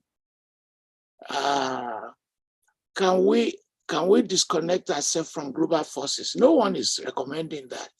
We have to trade. We have to accept technology. We have to get what we don't want. But can you allow yourself to be dominated? Those are the structures you put in place. So let me let the panelists, I'll give them 3 minutes each to respond to any aspect that they want to, starting with Antwi-Danso. Any issue, don't respond to everything, just any one point that you want to respond to. Thank you very much. I'm more interested in the last two contributors. The question of neocolonialism, I think, is being misunderstood here. Like you properly put it, Prof, we are not asking for disconnect, that we can disconnect ourselves completely from the West. No, we're talking about domination when they micromanage us by continued exploitation, and that we cannot extricate ourselves from their stranglehold. That is what neocolonialism is about. So the last questioner may be confused that with assertiveness, that we can do our things on our own and we relate to them the way international law, international trade, etc. Can be. Now, the role of the military, somebody asked that question. I want to tackle that quickly, and I leave the scene for Festus and others. The role of the military is always enshrined in every constitution. But then the main thing is what we normally call in the literature, civil-military relationship. Civil-military relationship. And there are a series of ranges of them. It can be one in which the military is completely divorced from governance, and theirs is the barracks, and then whatever government does, they have to protect government. And then we have the cooptative type. The cooptative type like Turkey, like Russia, like Egypt, is where they have a role always in the governance system. In fact, Egypt cannot do without the military because they are co-opted one way or the other. They are part of it. That is why Morsi did not survive, because he thought he wanted to divorce governance from the military. So depending on what role you have assigned the military in their relationship, they will play that role. In the cooptative type, they are always part of governance. In the proper objective kind of relationship, they are outside of government. But their role as to what to do in governance is usually to protect the system. And that is why the latest coups we are seeing is a kind of protective kind of coups. The state is imploding and they want to come in. I'd like to stop here. Thank you, Professor Ogundayo. Yes, the role of the West, people have asked, can you focus just on the role of the West? Yes, I'd like to throw in a couple of things. Number one, it's a low-hanging fruit. It's obvious, but we ignore it at our own peril. If you look at how our leaders or bureaucrats go abroad to negotiate, to sign agreements, most of the time they are not well prepared. They just seem to be attracted to the optics and the consequences of that. But you'll notice if the West is doing a deal with Niger or Nigeria, they will include in the delegation people who went to grad school with your African leaders who are in the decision-making process. We don't even revisit every clause. We just go along because, again, mindset, that's one. Two, thank God for the internet and social media. When we're talking transparency, now almost any information is available to the governed and the governed class, to the governed class and the ruler. So when we're talking about the West and its involvement, we need, again, concerted effort, whether at the United Nations or UNDP or UNESCO, to say that how come Africa, the second largest continent, doesn't have a veto power, doesn't have a powerful vote in the Security Council? That is one of the lacunas that we are not addressing. How can we leverage with one voice, our interest?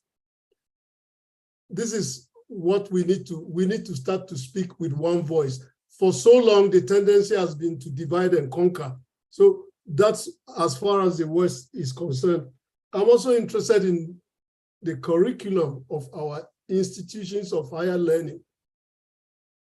What are we doing to create eventually and in the aggregate a mindset that says Africa first, or Nigeria first, or Ghana first, or gender inequity? How do we weave this in? Because that's where we can begin.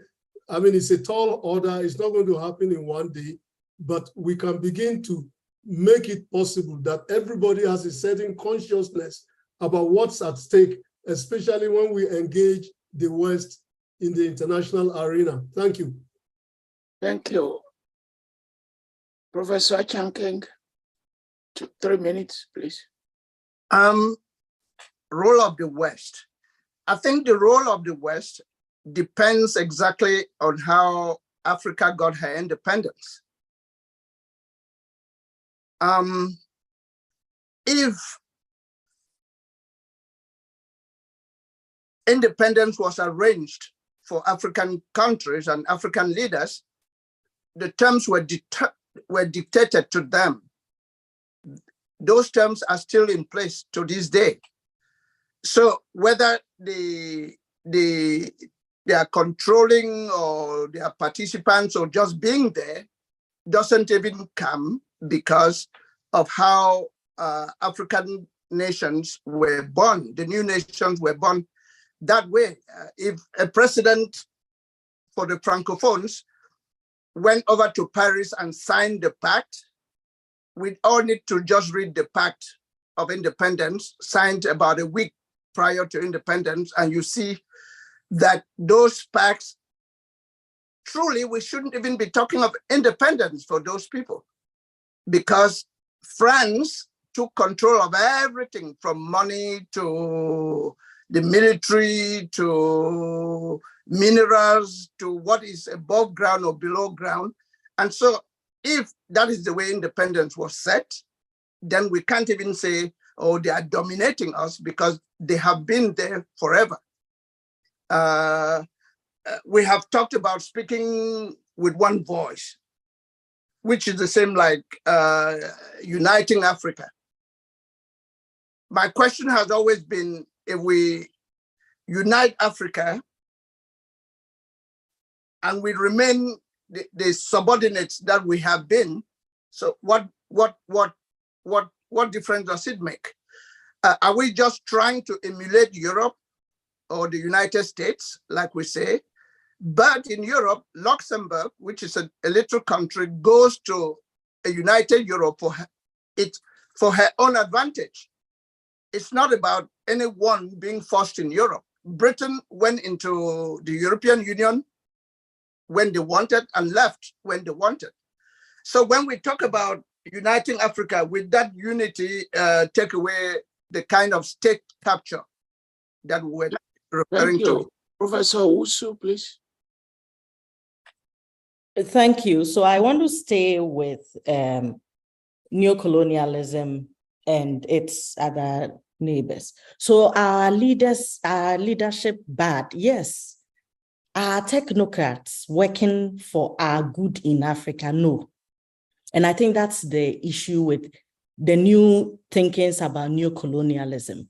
It is working because when the African leaders go into the room, the technocrats they go with have not done their homework. And therefore, in Ghana, for example, we have a parliament that on 2 occasions has dealt with international communities in funny ways. Number one, tax laws in Ghana. You know, if you are a company that comes from away, you can come and work in Ghana for a certain period of time where you will not pay tax. You have a tax holiday. We have had particular like these phone companies, I don't want to mention names here. They come in, when the time is up, they change their names, they become a new body, and they begin to enjoy tax holiday again, so they never pay taxes. In the Western countries, we see tax is what is making them. These companies, if they paid tax, would have made our nations thrive. And these phone companies are the ones I'm bringing in here. And I think if you're Ghanaian, you probably know the phone company I'm talking about. So they are not well prepared because Parliament is not sitting down and trying to pass a law that will make us get around these tax laws. In Ghana, Parliament passed a law that made 100% sea salt, the selling of it for human and animal consumption, a crime. Which country legislates against a thriving industry? The salt trade in Ghana predates colonial rule. But Ghanaian Parliament, listening to World Health Organization and all of those people out there, passed laws like that. And that is the problem I'm talking about when I say, do we understand the systems? Do we vote for people who even understand the work they are supposed to do? Those are the questions we need to ask ourselves. If Parliament can legislate against a whole industry that is 100% Ghanaian owned, in America and Canada, eggs, beef, they do all sorts of experiments and say eggs are not good for you. Tomorrow, egg is good for you. Beef is not healthy. Beef can give you all the benefits that it will give you. Have they legislated against those industries? No. But in African countries, we sit down and we make all of these things because the laws that we use, it's not someone doing it for us. It is we ourselves. We are not thinking through it and thinking, how can we let this democracy work for us? Thank you. Cornell, anyone you want to respond to? If I may, with your indulgence, kindly take about 3 of them. Now, first of all, Professor Uswansa made references about, if I'm right, the nature of the regional integration mechanisms that we have. My opinion is that we set the objectives for these regional organizations, OAU, African Union, ECOWAS, and the likes, but we never set the ground rules. Unlike the European Union, some benchmarks that you need to meet, governance benchmarks, economic benchmarks, political benchmarks. We don't have them. And therefore, our regional organizations have become a club of the good, the bad, and the ugly. No matter how bad you are still inside. And that is not helping us. Scholars like yourselves on the panel and others elsewhere have suggested that we need to have another dynamic or narrative where you are called into the organization or you qualify to be a member when you meet certain criteria. I think I'll subscribe to that. Now, the roles of the military, I think Professor Antwi-Danso has spoken at length about it. But irrespective of the system, the 3 systems that he mentioned, there are 3 cardinal principles. One is the supremacy of the civilian authority, the control of that authority over, the military or security institutions, and the subordination of these institutions to the civilian political class. And this is where Africa is having problems. So we found ingenious ways, the political class, of buying the loyalties of the officer corps, the top hierarchy, in order that they will not be accountable. So once you buy into them, including forms of personalized rule, where the officer corps marries into the political class. I don't want to mention countries here. But in other systems, you retire as a CDS. By the time you get home, there's a brand new car for you, or there is a house, or there is an envelope, a fat one. That is not helping us, But going back into the days of our forefathers, which I think Professor Mary Osu has emphasized a lot, the chiefs were also soldiers. Therefore, there was this, symbiotic relationship between chieftaincy and the indigenous army. All of them were warriors, and then some of them were chiefs. Could we explore this kind of mechanism? It's going to be difficult, but the idea is that we need the military or security institutions to be part of the governance architecture, to be listened to. Otherwise, then you end up with the frictions, civil-military frictions in Burkina Faso or in Niger. My last point, Prof, is the possibility of coups. I'm glad that the person who asked the question used 2 words, possibility and likelihood. Possibility is possible that you have coups. Even America, powerful as it was, or it is, came close to that on 6th January. They're still dealing with that. The likelihood is where the big question is. But I don't want to be, was he Paul the Octopus? I don't forecast.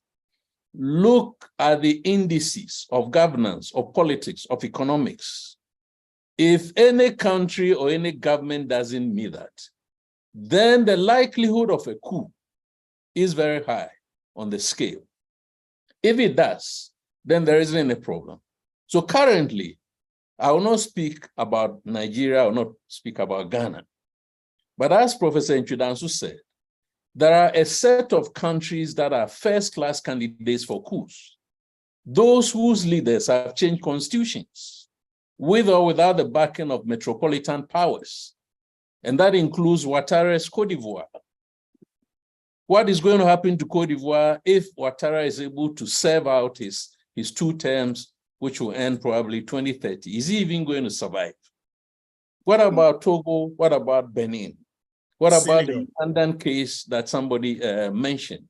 So these are cases where you can clearly say that because certain fundamental principles have not been adhered to, the likelihood of a coup being the only effective alternative ranks very high.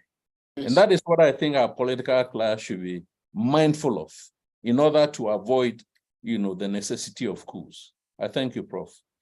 Thank you. Let's take 3 comments as the last one from members of the audience. Dawood Amsa, forgive me if I do not pronounce your name correctly.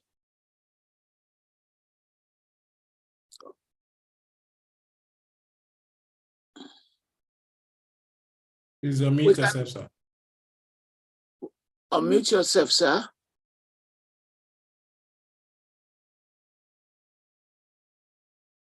While waiting for him, can you hear me now? Yes, we can now. Yes, sir. Yes, sir. Go ahead, sir. You can hear me now? Yes, sir. Yes, sir. Thank you very much. Let me express a profound appreciation to Professor Toyin Falola. What you are doing is historical legacy, and then this generation will never forget it. Please continue with your effort. Then secondly, I want to talk about the issue of the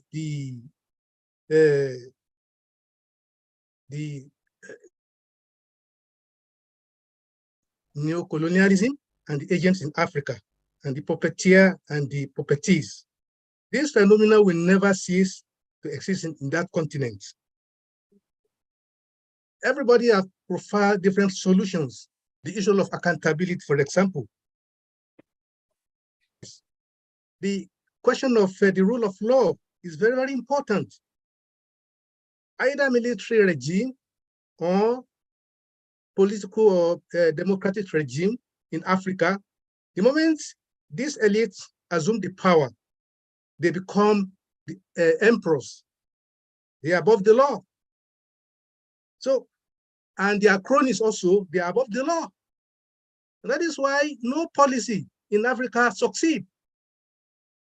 So I am a student of Islamic jurisprudence and international law. I understand from the history of Islamic law that the moment the Muslims in their historical trajectory began to raise certain individual above the law, there is deviations. And from that moment up to the period of the fall of Ottoman Empire, the Islamic ruling in the world collapsed. So the same thing in Africa. So most of the African governments, either under military or civilian, they are all above the law. And I think I will strongly recommend that let us find a way of promoting the crop of leaders that will stand by the law, that whatever the law introduced in the country, that law must be implemented irrespective of position of any leader. That is the only way. So we cannot stop the puppeteers and the puppeteers, the neo-colonialists and the African agent of neo-colonialism. So they will continue. But if we look at how a crop of leaders can emerge to say the law of the land must be imposed, irrespective of the position of the leader or whatever follow them. Thank you very much.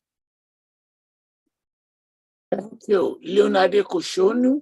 Leonardo Kushonu. Forgive me if I don't pronounce your name very well correctly. Kushonu is from Uganda. Where are you from?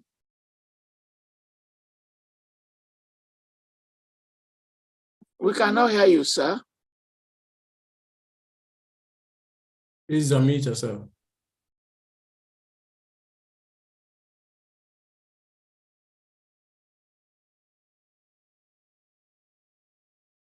We cannot hear you. While waiting for him, Martin, please. Martin.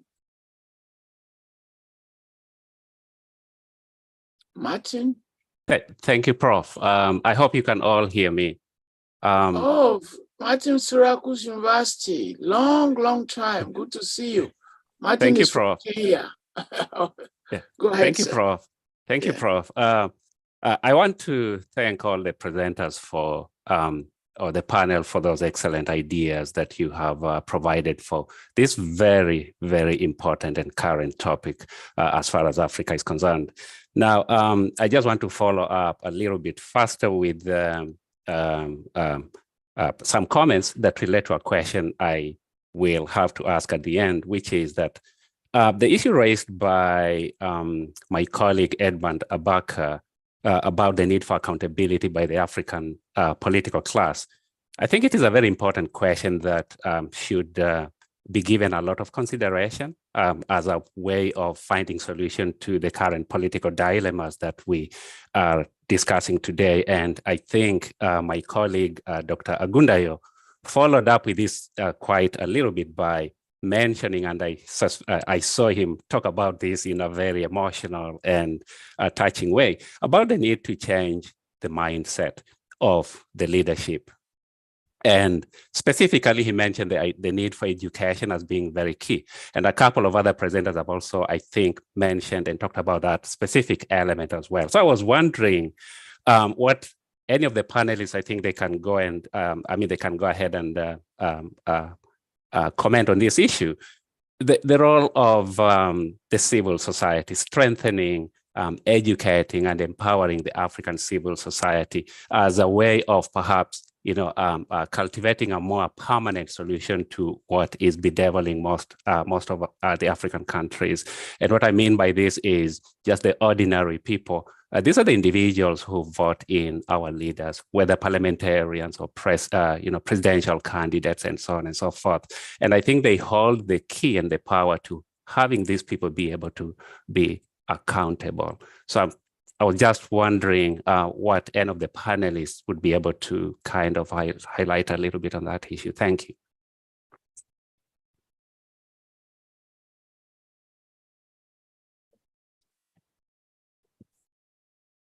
Ehofu. E-O-F-U. Yeah. Hi, good evening or good afternoon, everyone. Thank you so much for your presentation. Mine was, what I want to say is very similar to what the previous person spoke about with regards to educating the people. So rather than, it's a contribution rather than a question. I believe education holds the key to a lot of all our problems. Being educated enlightens you, being educated gives you the training for accountability and transparency. Being educated, teaches you a lot. What you find amongst the political class is a lot of people go into these offices with very, very little education because the criteria for going into politics, for example, in Nigeria is really low. I mean, it's secondary school certificates. And on top of that, we hear about people still falsifying certificates and results, which is very discouraging. So I believe that, educating the younger ones, having schools for people who intend to go into leadership positions, like you have, for example, in the UK, you have Sandhurst and other top management schools that prepare people for leadership. I think we should have something similar in Nigeria, in our countries, so that people can really be trained, for leadership roles. So I think education is key. Thank you, Eofu. But right. That correlation we have not been able to establish, with due respect. Nigeria has produced a president that has a PhD. So if you look at the crop of this elite, whether it's in Ghana or Sierra Leone, they all have degrees.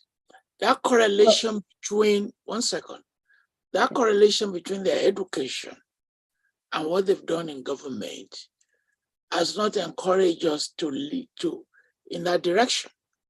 So for instance, the most notable figure, say in Northern Nigeria, their best governor so far, I just finished secondary school by the name of Amadou Bello.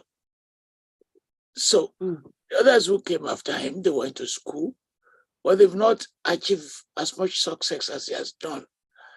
So sorry, would you mind if I interject? I mean, if you have the one leader who is educated and is surrounded by a lot of uneducated people, I mean, he won't be able to make a difference. Most of them have gone to school, they went to the universities, they have degrees. So is that correlation? But some of them can't read contracts. I mean, like, we get into trouble with contracts that have been signed. They can read contracts, but they want to pocket some money. They can read contract. Okay, well, I just thought perhaps they weren't able to read contracts. I mean, They can read contract, but there's something for them before the contract gets to the table. Well, I will let them respond. Charles Prempe from Birmingham is a Ghanaian based in Birmingham. Welcome. Yes, please. Go ahead. Yes, Prof, thanks for the opportunity. As a matter of fact, I'm going to build on from where you left off with an Akan proverb. Forgive me, I don't want to be an Akan imperialist, but let me begin from there. In fact, it is said that we don't blow a trumpet on an empty stomach. So, you see, the point is not that African leaders are not educated. No. In fact, development comes at a cost. And because it comes at a cost, we must be intentional about it. Way back in the 18th century, Adam Smith was clear that it is not for the sake of benevolence that a bread baker, not a meat, gives what they give, but their own self-preservation. So they planned what they wanted to do and executed it and succeeded. So this idea of accountability, they are all nice things. They are good things to hear. But we also do know that the kind of politics we practice, the monetization, is a factor that encourages the lack of transparency in our politics. As one of our politicians have to buy their way into politics. Again, it isn't that. So I know you happen to be a pastor. How come, since they wrote the 10 Commandments, people have not obeyed them? Yes, I mean, it's also very clear that the point is that the problem is not the 10 Commandments, it's about the human nature. So governance, that is why if you look at social contracts, if human nature fails in responding to God, why will it work with human beings? My point is that the reason we are discussing this is that we pretend or we don't want to understand the human nature as ontologically selfish. I mean, that's what I'm saying as I began by quoting. No, we actually understand the human nature. Yes. Human beings are programmed to destroy themselves and they are programmed towards vices. Yes. So why don't you say you are following the Chinese model in Ghana? We catch you, we kill you. No. Because we understand the human nature to steal.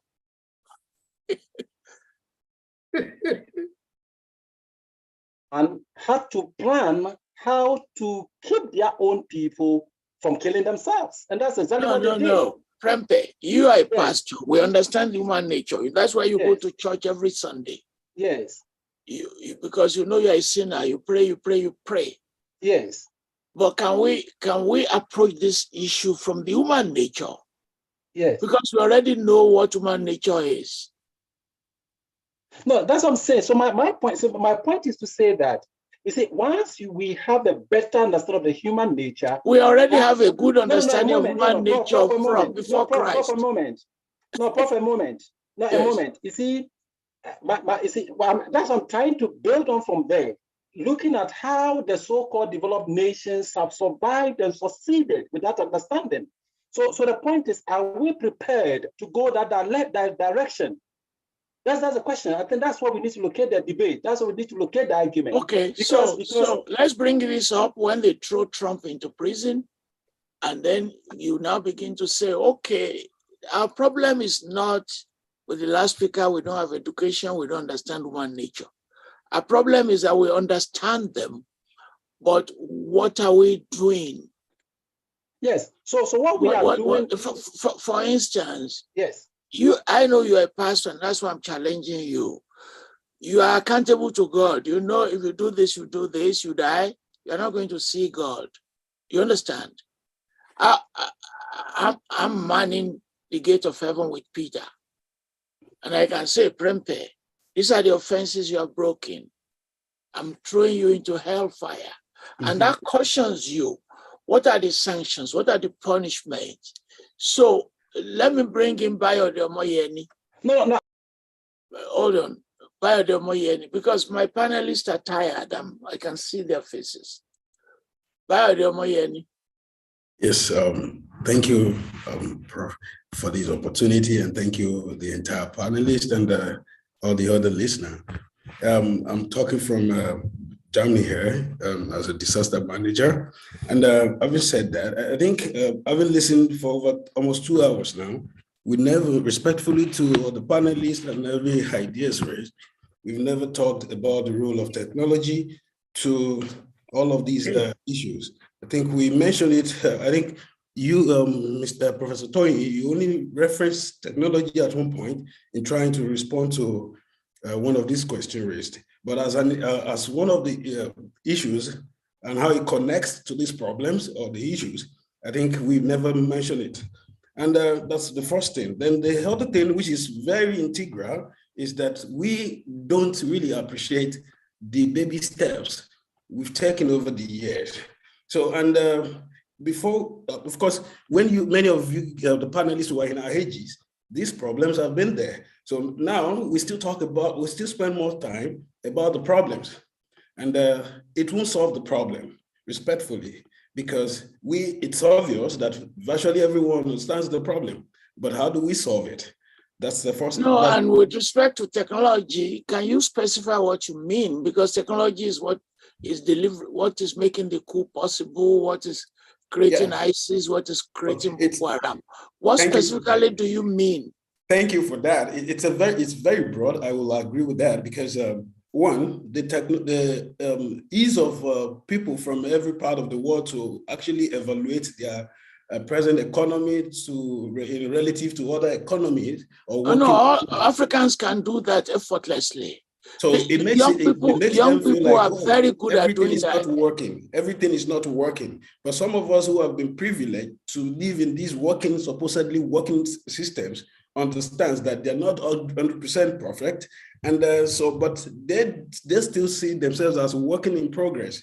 And another thing is that we talk about most of our approaches as being faulting the leaders. And that's like, I would not put it like faulting the leaders, permit me to use another word, like a top-down approach rather than a bottom-up approach. A bottom-up approach will definitely solve the problem faster than trying to remove the leaders. Because, for example, it took the people of Sudan virtually less than 1 week to remove their long-serving leader. And before you realize it, the whole place is a mess again. So if the people understands that we can do local elections easily, and it takes a lot, and it's important to getting the leader from at the top to perform well. Then I think it will solve the problem much more. Thank you. Mohamed Tal, 2 more, please. After these 2, because the panelists are tired. Thank you, Mohamed Tal. Mohamed. Thank you very much, Prof. Let me first appreciate the panelists. Can we see your camera is not well positioned, please? Okay. For our recording purposes, we can't see you. We're seeing the head. We're just seeing your head. Okay, the camera, okay. No, it's better now. Yes. Can you see me now, please? Yes. You're very handsome. Yeah. I quite appreciate the contributions of the panelists. And we have had a lot of knowledge about coups and counter-coups in Africa. Now, I want to say that we should first, in understanding military coups, we first look at the military institution. The point is the military institution was established essentially to protect the interests of the ruling elite. Unfortunately, the same institution that is meant to protect them is turning against them. Now, the question is, why do they turn against those that promoted them or established them in the first place? Is it a case of the Frankenstein robot turning against his master? Now, what I try to look in here is that we have not clearly come out with the political economy approach of military coups. I have heard Professor Nwosu talking about the economic aspect. Now, I see it as a triangle of conspiracy between this neocolonial African state, foreign capital represented by international bourgeoisie, and the local capital represented by local bourgeoisie. Now, it depending on the interests of the three or the two major conspirators, if the interests of the international bourgeoisie is at stake, even the so-called democratic government is pulled down by the same military that the fathers of democracy tell us that they are arbitrary rulers. They install military leaders to pull down democratic elected leaders. A case in point is Mobutu Sese Seko in the Democratic Republic of Congo, former Zaire, removing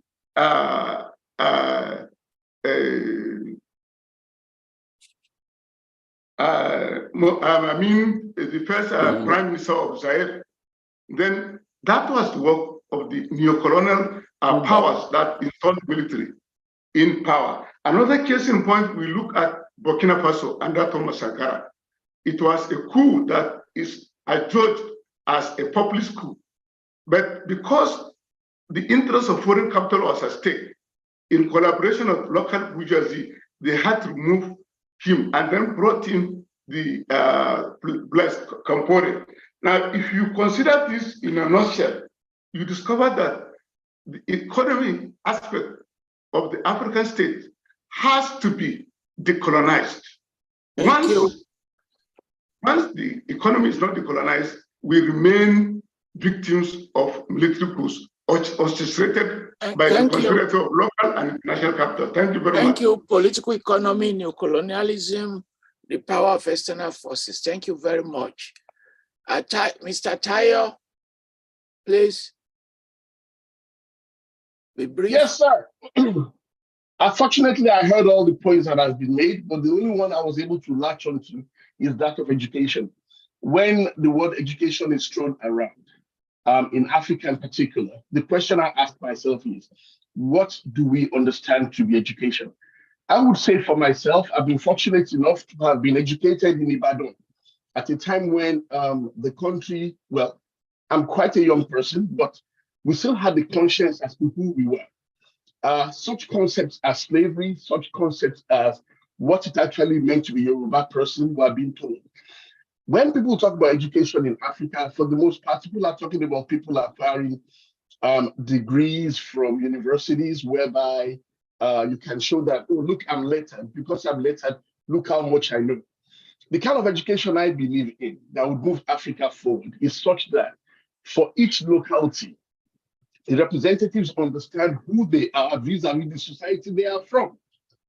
As in, what actually makes us tick out here? Who are we fundamentally? What do we need here? As against what are we seeing elsewhere that looks good? You know, in Africa, what I have seen, and I'll make examples of, now I don't want to point fingers. I'll just speak for the things I have seen in Africa, that when education is spoken about, it is not about how useful the individual who has acquired this education is to their society. It's being spoken about as in how much of this big picture do you understand? Thank you. Thank you. So you're talking about values and ethics. Yes, that's what you're talking about, values and ethics. Yes. Yes. Because the point is not that people do not go to school, they don't know ABC, they don't have PhD. You can know all those, What are the ethics? What are the values that underpin what we do? And oh my God, Leonardo Koshonu, you've got your chance. The last person I'm going to call, oh, he said he couldn't unmute himself. Okay, Leonardo Koshonu, now can you unmute yourself? You came before. Can you now do that, sir? Yes, I can. Thank you, sir. Very good. So I want to say thank you to the panel and all the speakers for the excellent arguments and points that have been made today. Democracy seems to me to be a failed vision that has materialized into a nightmare in Africa. The main Western proponents of democracy, the United Nations, Great Britain, and America, are undemocratic. The United Nations has a Security Council with permanent members who have veto powers. This is undemocratic. The United Kingdom's Parliament has two chambers, the House of Commons with 650 elected members, and the UK House of Lords with 837 unelected members. This is undemocratic. In America, the outcome of elections are decided by the Electoral College, an arcane, undemocratic system by which the president is chosen, not by the people. Can you make your linkage now? Leave the examples now. Make the link. When is now a good time for Africa and Africans to look towards or look back or look backwards to creating a form of government not designed to fail, that is gender balanced and aligned to our traditional, cultural, and spiritual values? Very good. Very good point. And please, panelists, note it. You should read my essay released last week, The West and the Hypocrisy of Democracy. The West and the Hypocrisy of Democracy. And finally, Mwadiora. Thank you, Professor. I'm sure I'm muted. Thank you, Professor, for giving me the opportunity. I wanted to talk about, when people have been talking about decolonization, what about decolonization of imported religions? To what extent has these religions have impact on our democracy? Because the Abrahamic religions, as far as I know from African history, are imported. It came with colonialism. So to what extent are we really talking about that? Why do we shy away from that? And in making this point, what has this imported religion done to damage democracy? Yes. Before we can decode, I'm asking you. I think it has done some serious damage. Can you specify those? Well, when your God doesn't look like you, that's not democratic. Okay. Is the New Testament not about socialism? Well, the New Testament is an important thought process. We had our own values and ethics before the New Testament came to us. And you don't see the Quran as a socialist document. The Quran, again, is an imported faith that was imposed on African people. It was not indigenous to the thoughts of the Yoruba culture or the Igbo culture that I come from and the religions we do have. What happened to them? Why do we demonize? Why are the religions demonized? Why are the Abrahamic religions are? And each time I throw challenges, I'm just trying to create complexity. I understand, yes, and I agree with you completely. Colonialism came with imported religions, whether it's Islam or Christianity. In fact, those of us who have Christian names should ask ourselves, why do we have foreign names attached to us? Isn't that part of the democratic of messing up our minds? To what extent does that help with that democracy? On that note of insurgency, we've spent 3 hours. I would ask all the panelists, I will give them 5 minutes to talk about anything under the sun. Maybe the colonel wants to take over and stage coup in Uganda, become head of state, and Ogundayo becomes his cabinet minister. We banish the king to Australia. We bring back patriarchy. I'd rather caution that with the analogy of health science, if you don't keep your environment and your body clean, you are likely to contract diseases and you die. So this applies to democracy. Professor Vladimir, whether we have democracy or we don't have it, we have a bit of it. We must learn to safeguard that and consolidate it.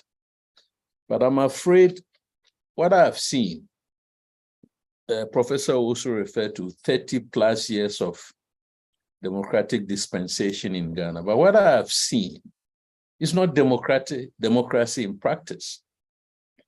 The political classes find in disingenuous ways of manipulating almost every institution and every system. So for instance, there must be freedom of expression. Now you don't even need a license to establish a radio or TV station. I stand to be corrected. But then these stations or media houses depend on advertisements in order to pay their staff and stay in business. The largest offeree of, or the largest entity that offers advertisements is the government. And the government will smartly deny stations that it perceives as opposition stations of advertisements. My advice is that the more you resort to such, in quotes, constitutional means, but constitutional tyrannism or tyrannical means, the more you're endangering the very democracy that you seek, to be part of. The CSOs, I would wish that they played dual roles or multiple roles. They play the role of agency, and they also play the role of activist. Sitting in your nice offices, air conditioning offices, offering training, and that is the end of the story, is not going to shake up African democracy. We must see civil societies that adopt watchdog approaches to hold their governments to account. Role of technology, I don't think I'm qualified, is above my pay grade. But why is the military overthrowing the governments that established them? I think all of us will agree that governments don't establish the military or militaries.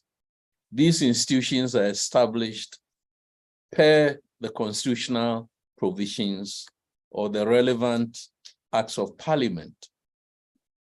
So it is up to us as citizens and the range of civil society groups that we belong to, as well as us in politics or out of politics in business, to ensure that these constitutional provisions, are what guide our authorities in power. It's not going to be easy.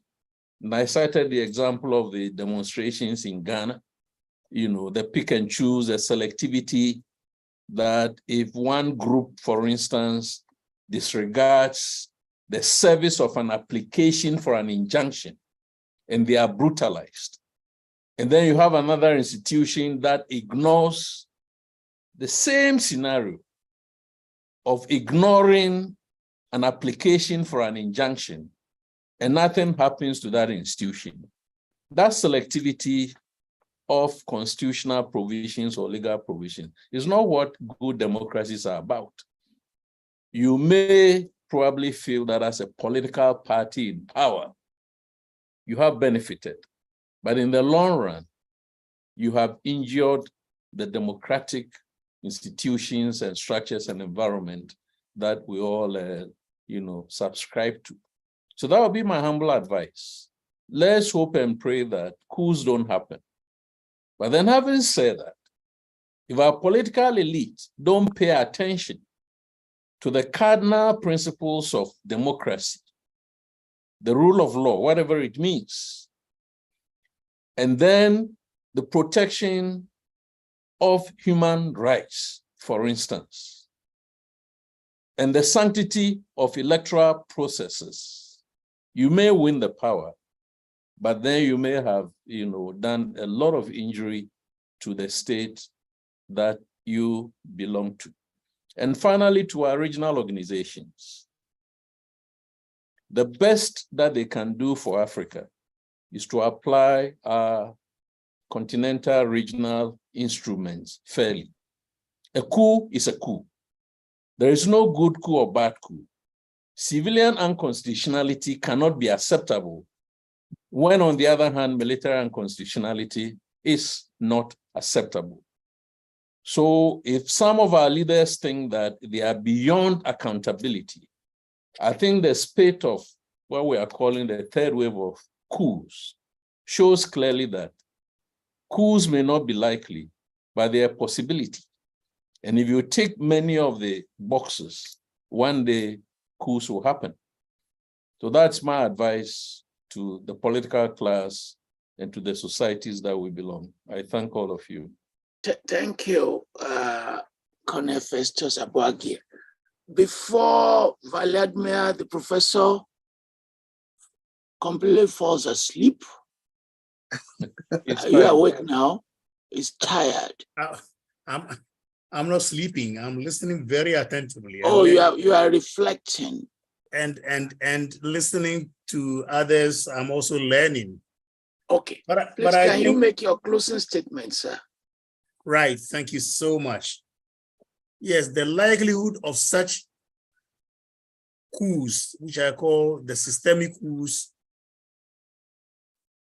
are possible throughout Africa because of the democratic deficit. Deficit in the sense that democracy is about constitutionalism, institutionalism, and public awareness of their surrounding. People are talking about education. When we say people are not educated, it means they are not educated even about themselves. It's not the degrees, as Prof said already. It's not the degrees, but do they understand what is around them? If it is precisely because they do not understand the system that they become pawns in the political game, that all they need to do is to vote for somebody and they are paid for voting. And that creates a subsystem which is undemocratic. And with that undemocratic accession to power, we do all things. We recoup the money we have spent and we monetize democracy. Obviously, then the state will be declining and stagnating. And that's what we see in several other African countries.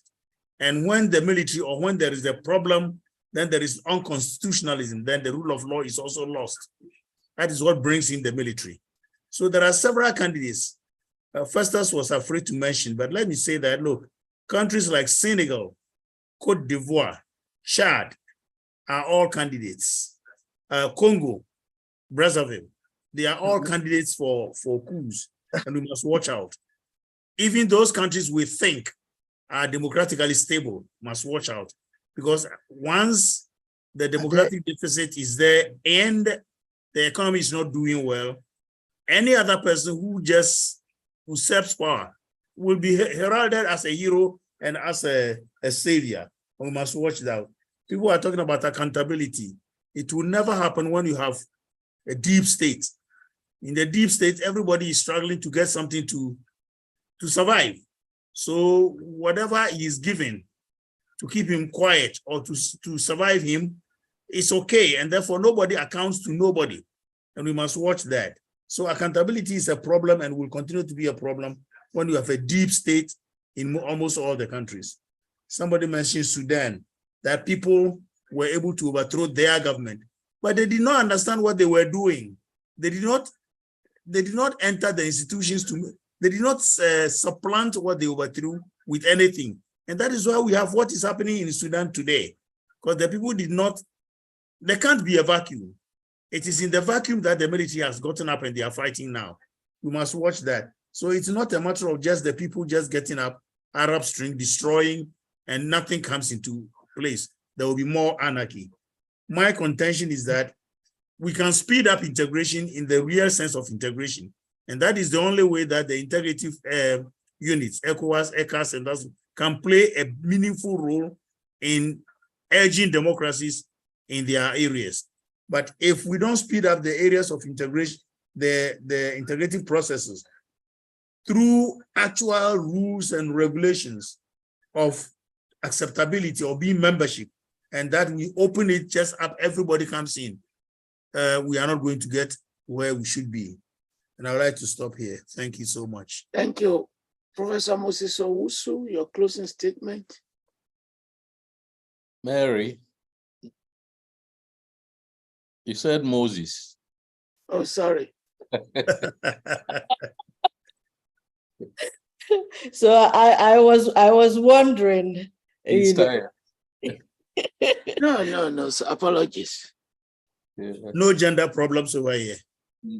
No, I none I at thought all. Mary and Moses mean the same thing. Now that I know they That's don't exactly mean what I'm saying.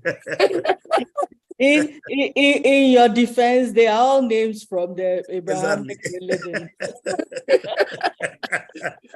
I thought they deal with the law. They brought the law. Okay, Mary.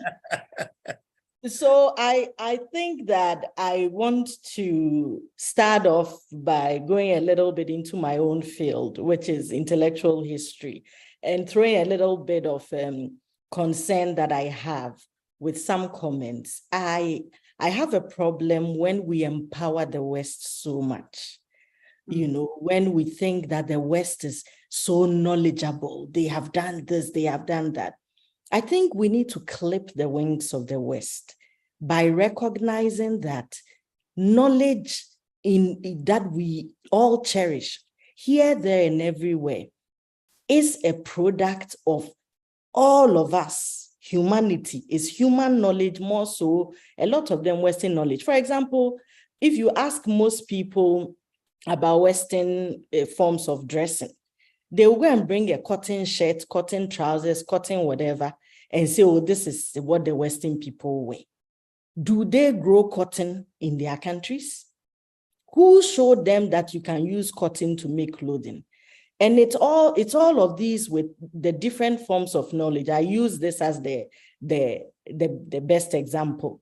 So I have a problem when we go into nativist modes and think about our indigenous knowledge being something, and then Western knowledge, and then we give Western knowledge this position that it's so powerful. Leaving that, I'm coming to the fact that religion, for example, we have all co-opted these religions, Abrahamic religions, because that's where it comes from. The West co-opted it. Back home for us too, we have co-opted it. And we deploy the kinds of Catholicism we like in Africa, Presbyterian we like in Africa, which is different. If you go to other parts of the world, I mean, there will be similarities, but differences too. So we have come to own some of these thoughts too. Moving from that, I want to talk about accountability. I think that accountability, as mentioned by Professor Abaka, is something that is integral to the survival of all political systems, including democracy. As I said earlier, democracy is not new to us in Africa. It is something we have been used to. If nothing at all, the kinds of voting that we have done it from the inception of our independent nations. So we are used to it. We are familiar with it. We are lamenting here because of the fact that we continue to pursue the best form. And on my own behalf, I want to submit that the best form is the form that we have adapted, that recognizes parts of our journeys, that incorporates some of what we know. Using the words of Sankophaism in Ghana, when we had our biggest intellectual movement in the 1900s, we called it Sankophaism. And the Sankophaist fathers told us that Sankophaism is going back to pick what is good, only what is good in our culture, and adapting it, integrating it with what is good from elsewhere. So it is not by picking only what is good from our past, but by also adding what is good from elsewhere, that we can get the best form of Sankophaist practice.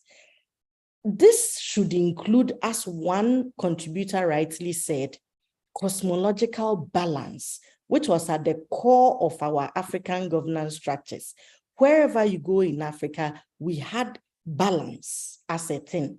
And so women, the absence of women or the paucity of women too small in the hierarchies of our governance structure is something we want to address. But to end it, I want to bring us back to the economic issue.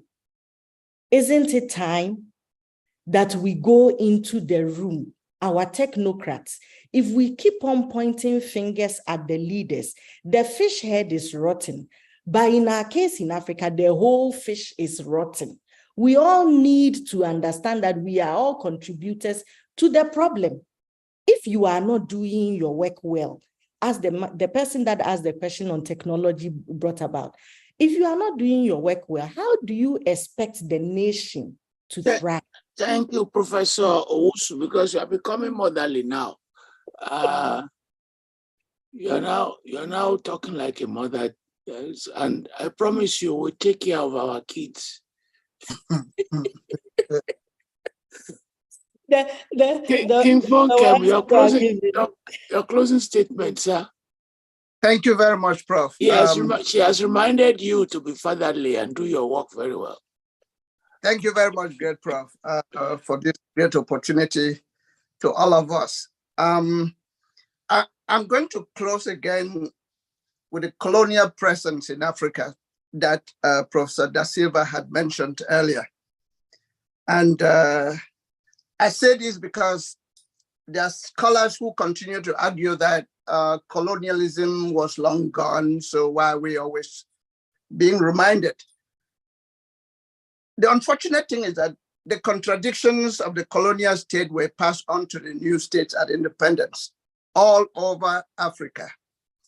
I do not know of any of our countries that are different from from how they were shaped by the colonial people.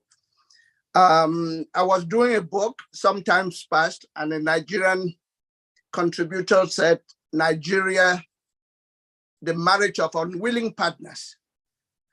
So if all of Africa is still like that, and we're all looking at what is happening to Africa, then we cannot. Sometimes I have a problem, like Professor Owusu has. And my problem is when we talk about post-coloniality, how post-colonial are we? How post-colonial are we when the colonial masters are all still there? France, for instance, is very present in every way possible. So are these countries post-colonial? How are they post-colonial? When gross inequalities of the colonial past remain in power relations, when national wealth and development opportunities are unevenly distributed. I'm actually going to be brief. I'm not a historian by training, but I know that the currents of history are not vertical. It is not like Africa had reached a point where we could begin to forget about military coups or about coups.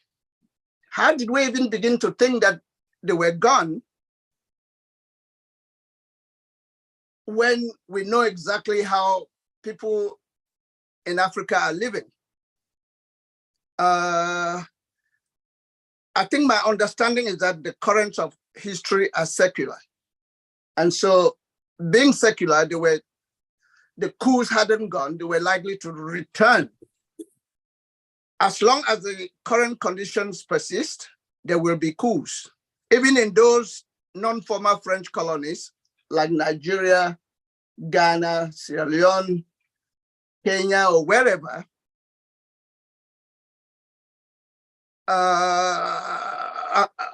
that talk about democracies. I do not know how democratic these democracies are. African practices of democracy, to mention a little, they are a little scary to me. In fact, elections in most of Africa are coups. We need to understand this. If we follow elections carefully in most of Africa, they are coups in themselves. So elections being coups, the West turns a blind eye in their own national interest because they want to continue to deal with whoever is in power or whatever regime is in power, provided they are allowed to set up their military bases and take from the wealth of those countries.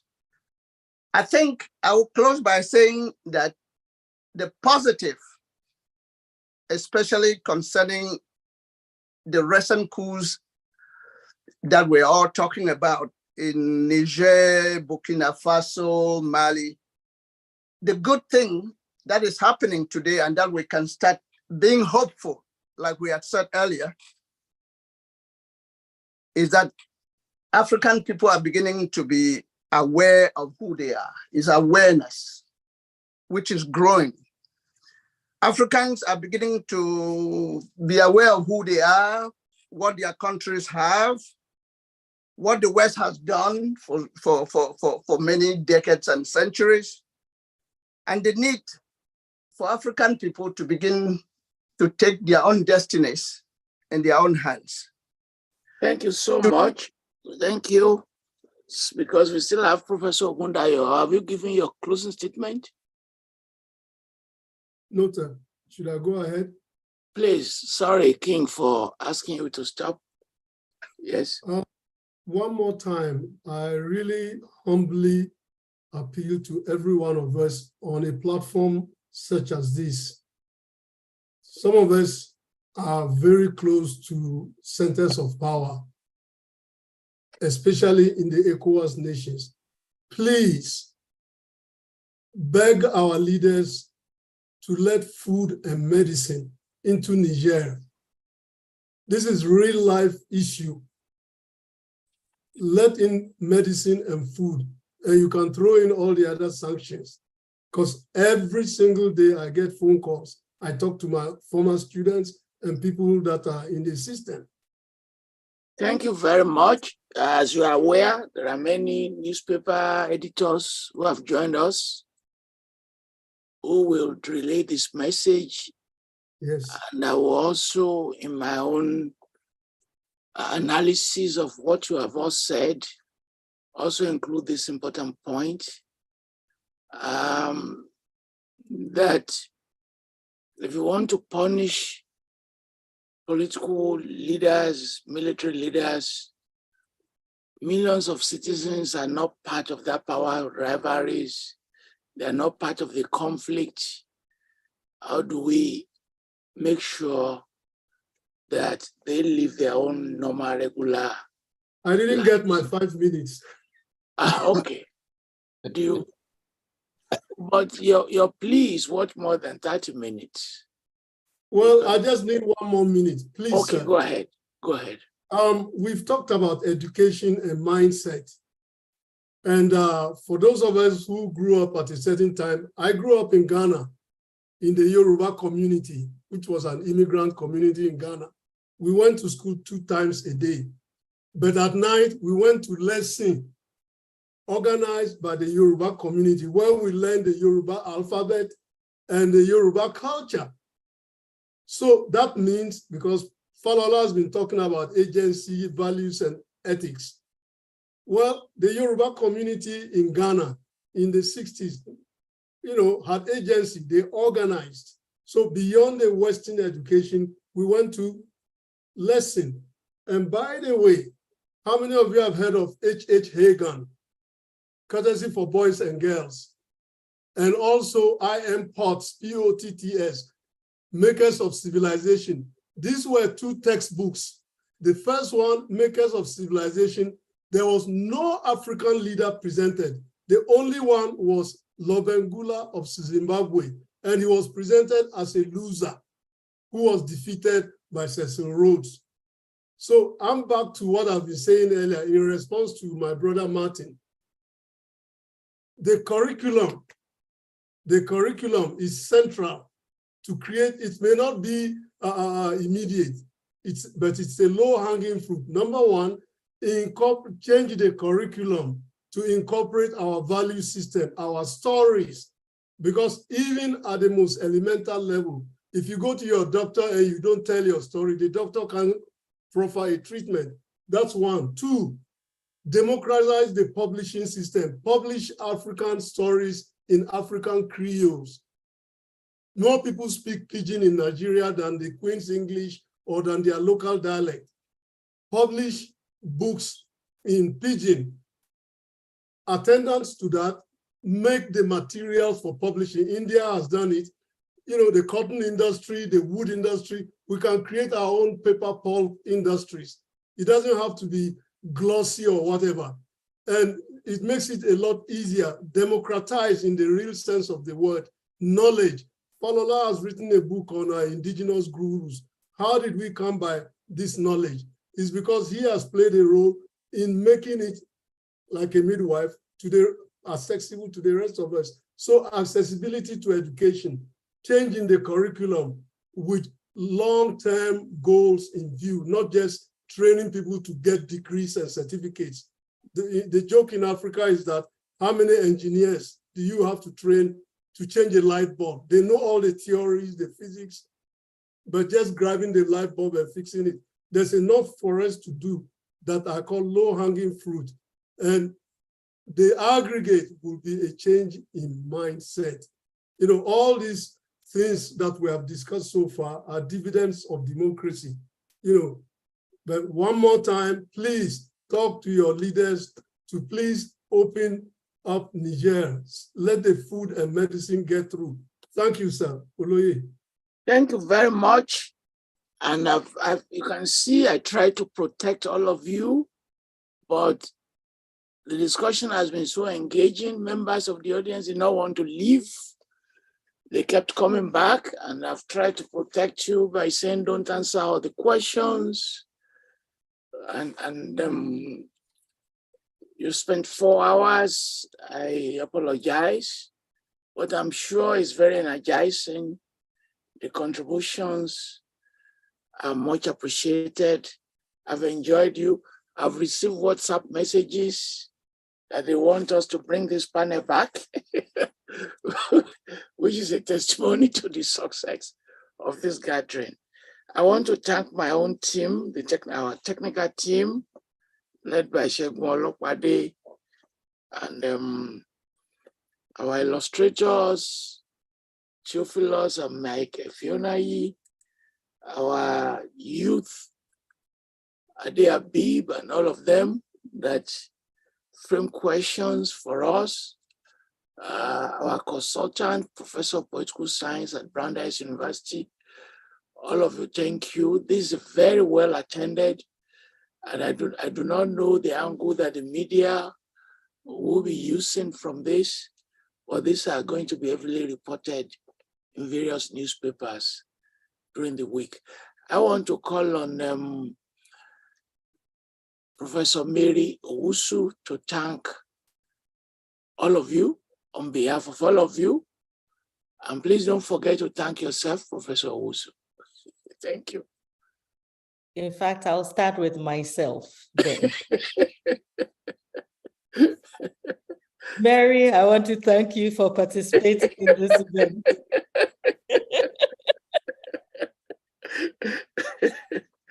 So we want to thank King Professor Fuankem Achankeng for, I hope I said it well, for joining us and bringing with that along his insights. We are most grateful that you did not impose tradition on us or traditional rules. I think that that is a little swipe at you. Then we want to thank Colonel Festus Aboagye for your great insights. You really did show that you came very well prepared and you came covering all the bases. And we are assured that the military is, since you are retired, the military is in your past, but you are not retarded. And so it continues to be something that you think about. And I think some of your insights are things that will go a long way in terms of enhancing our militaries in Africa, and we are grateful for joining us. We also want to thank Professor Vladimir Antwi-Danso, who has been an old horse at this. he attended the school that I was unable to attend, the Fletcher School of Law and Diplomacy. So if nothing at all, we thank you for attending the Fletcher School of Law and Diplomacy. I grew up, that's where my father went. And so I grew up with flyers from there, and it was my dream school. It's nice to see a second person that went there. And I know from my father and from your insights that you came into this room with all of the wonderful things you have learned. And I could hear echoes of negotiation. So I believe you did some negotiation at in the Harvard negotiation school, because my dad went there too. So we thank you for your insights and contribution. And last but not the least, we want to thank Professor Biodun Ogundayo, who has made a very passionate appeal about allowing medicines and food.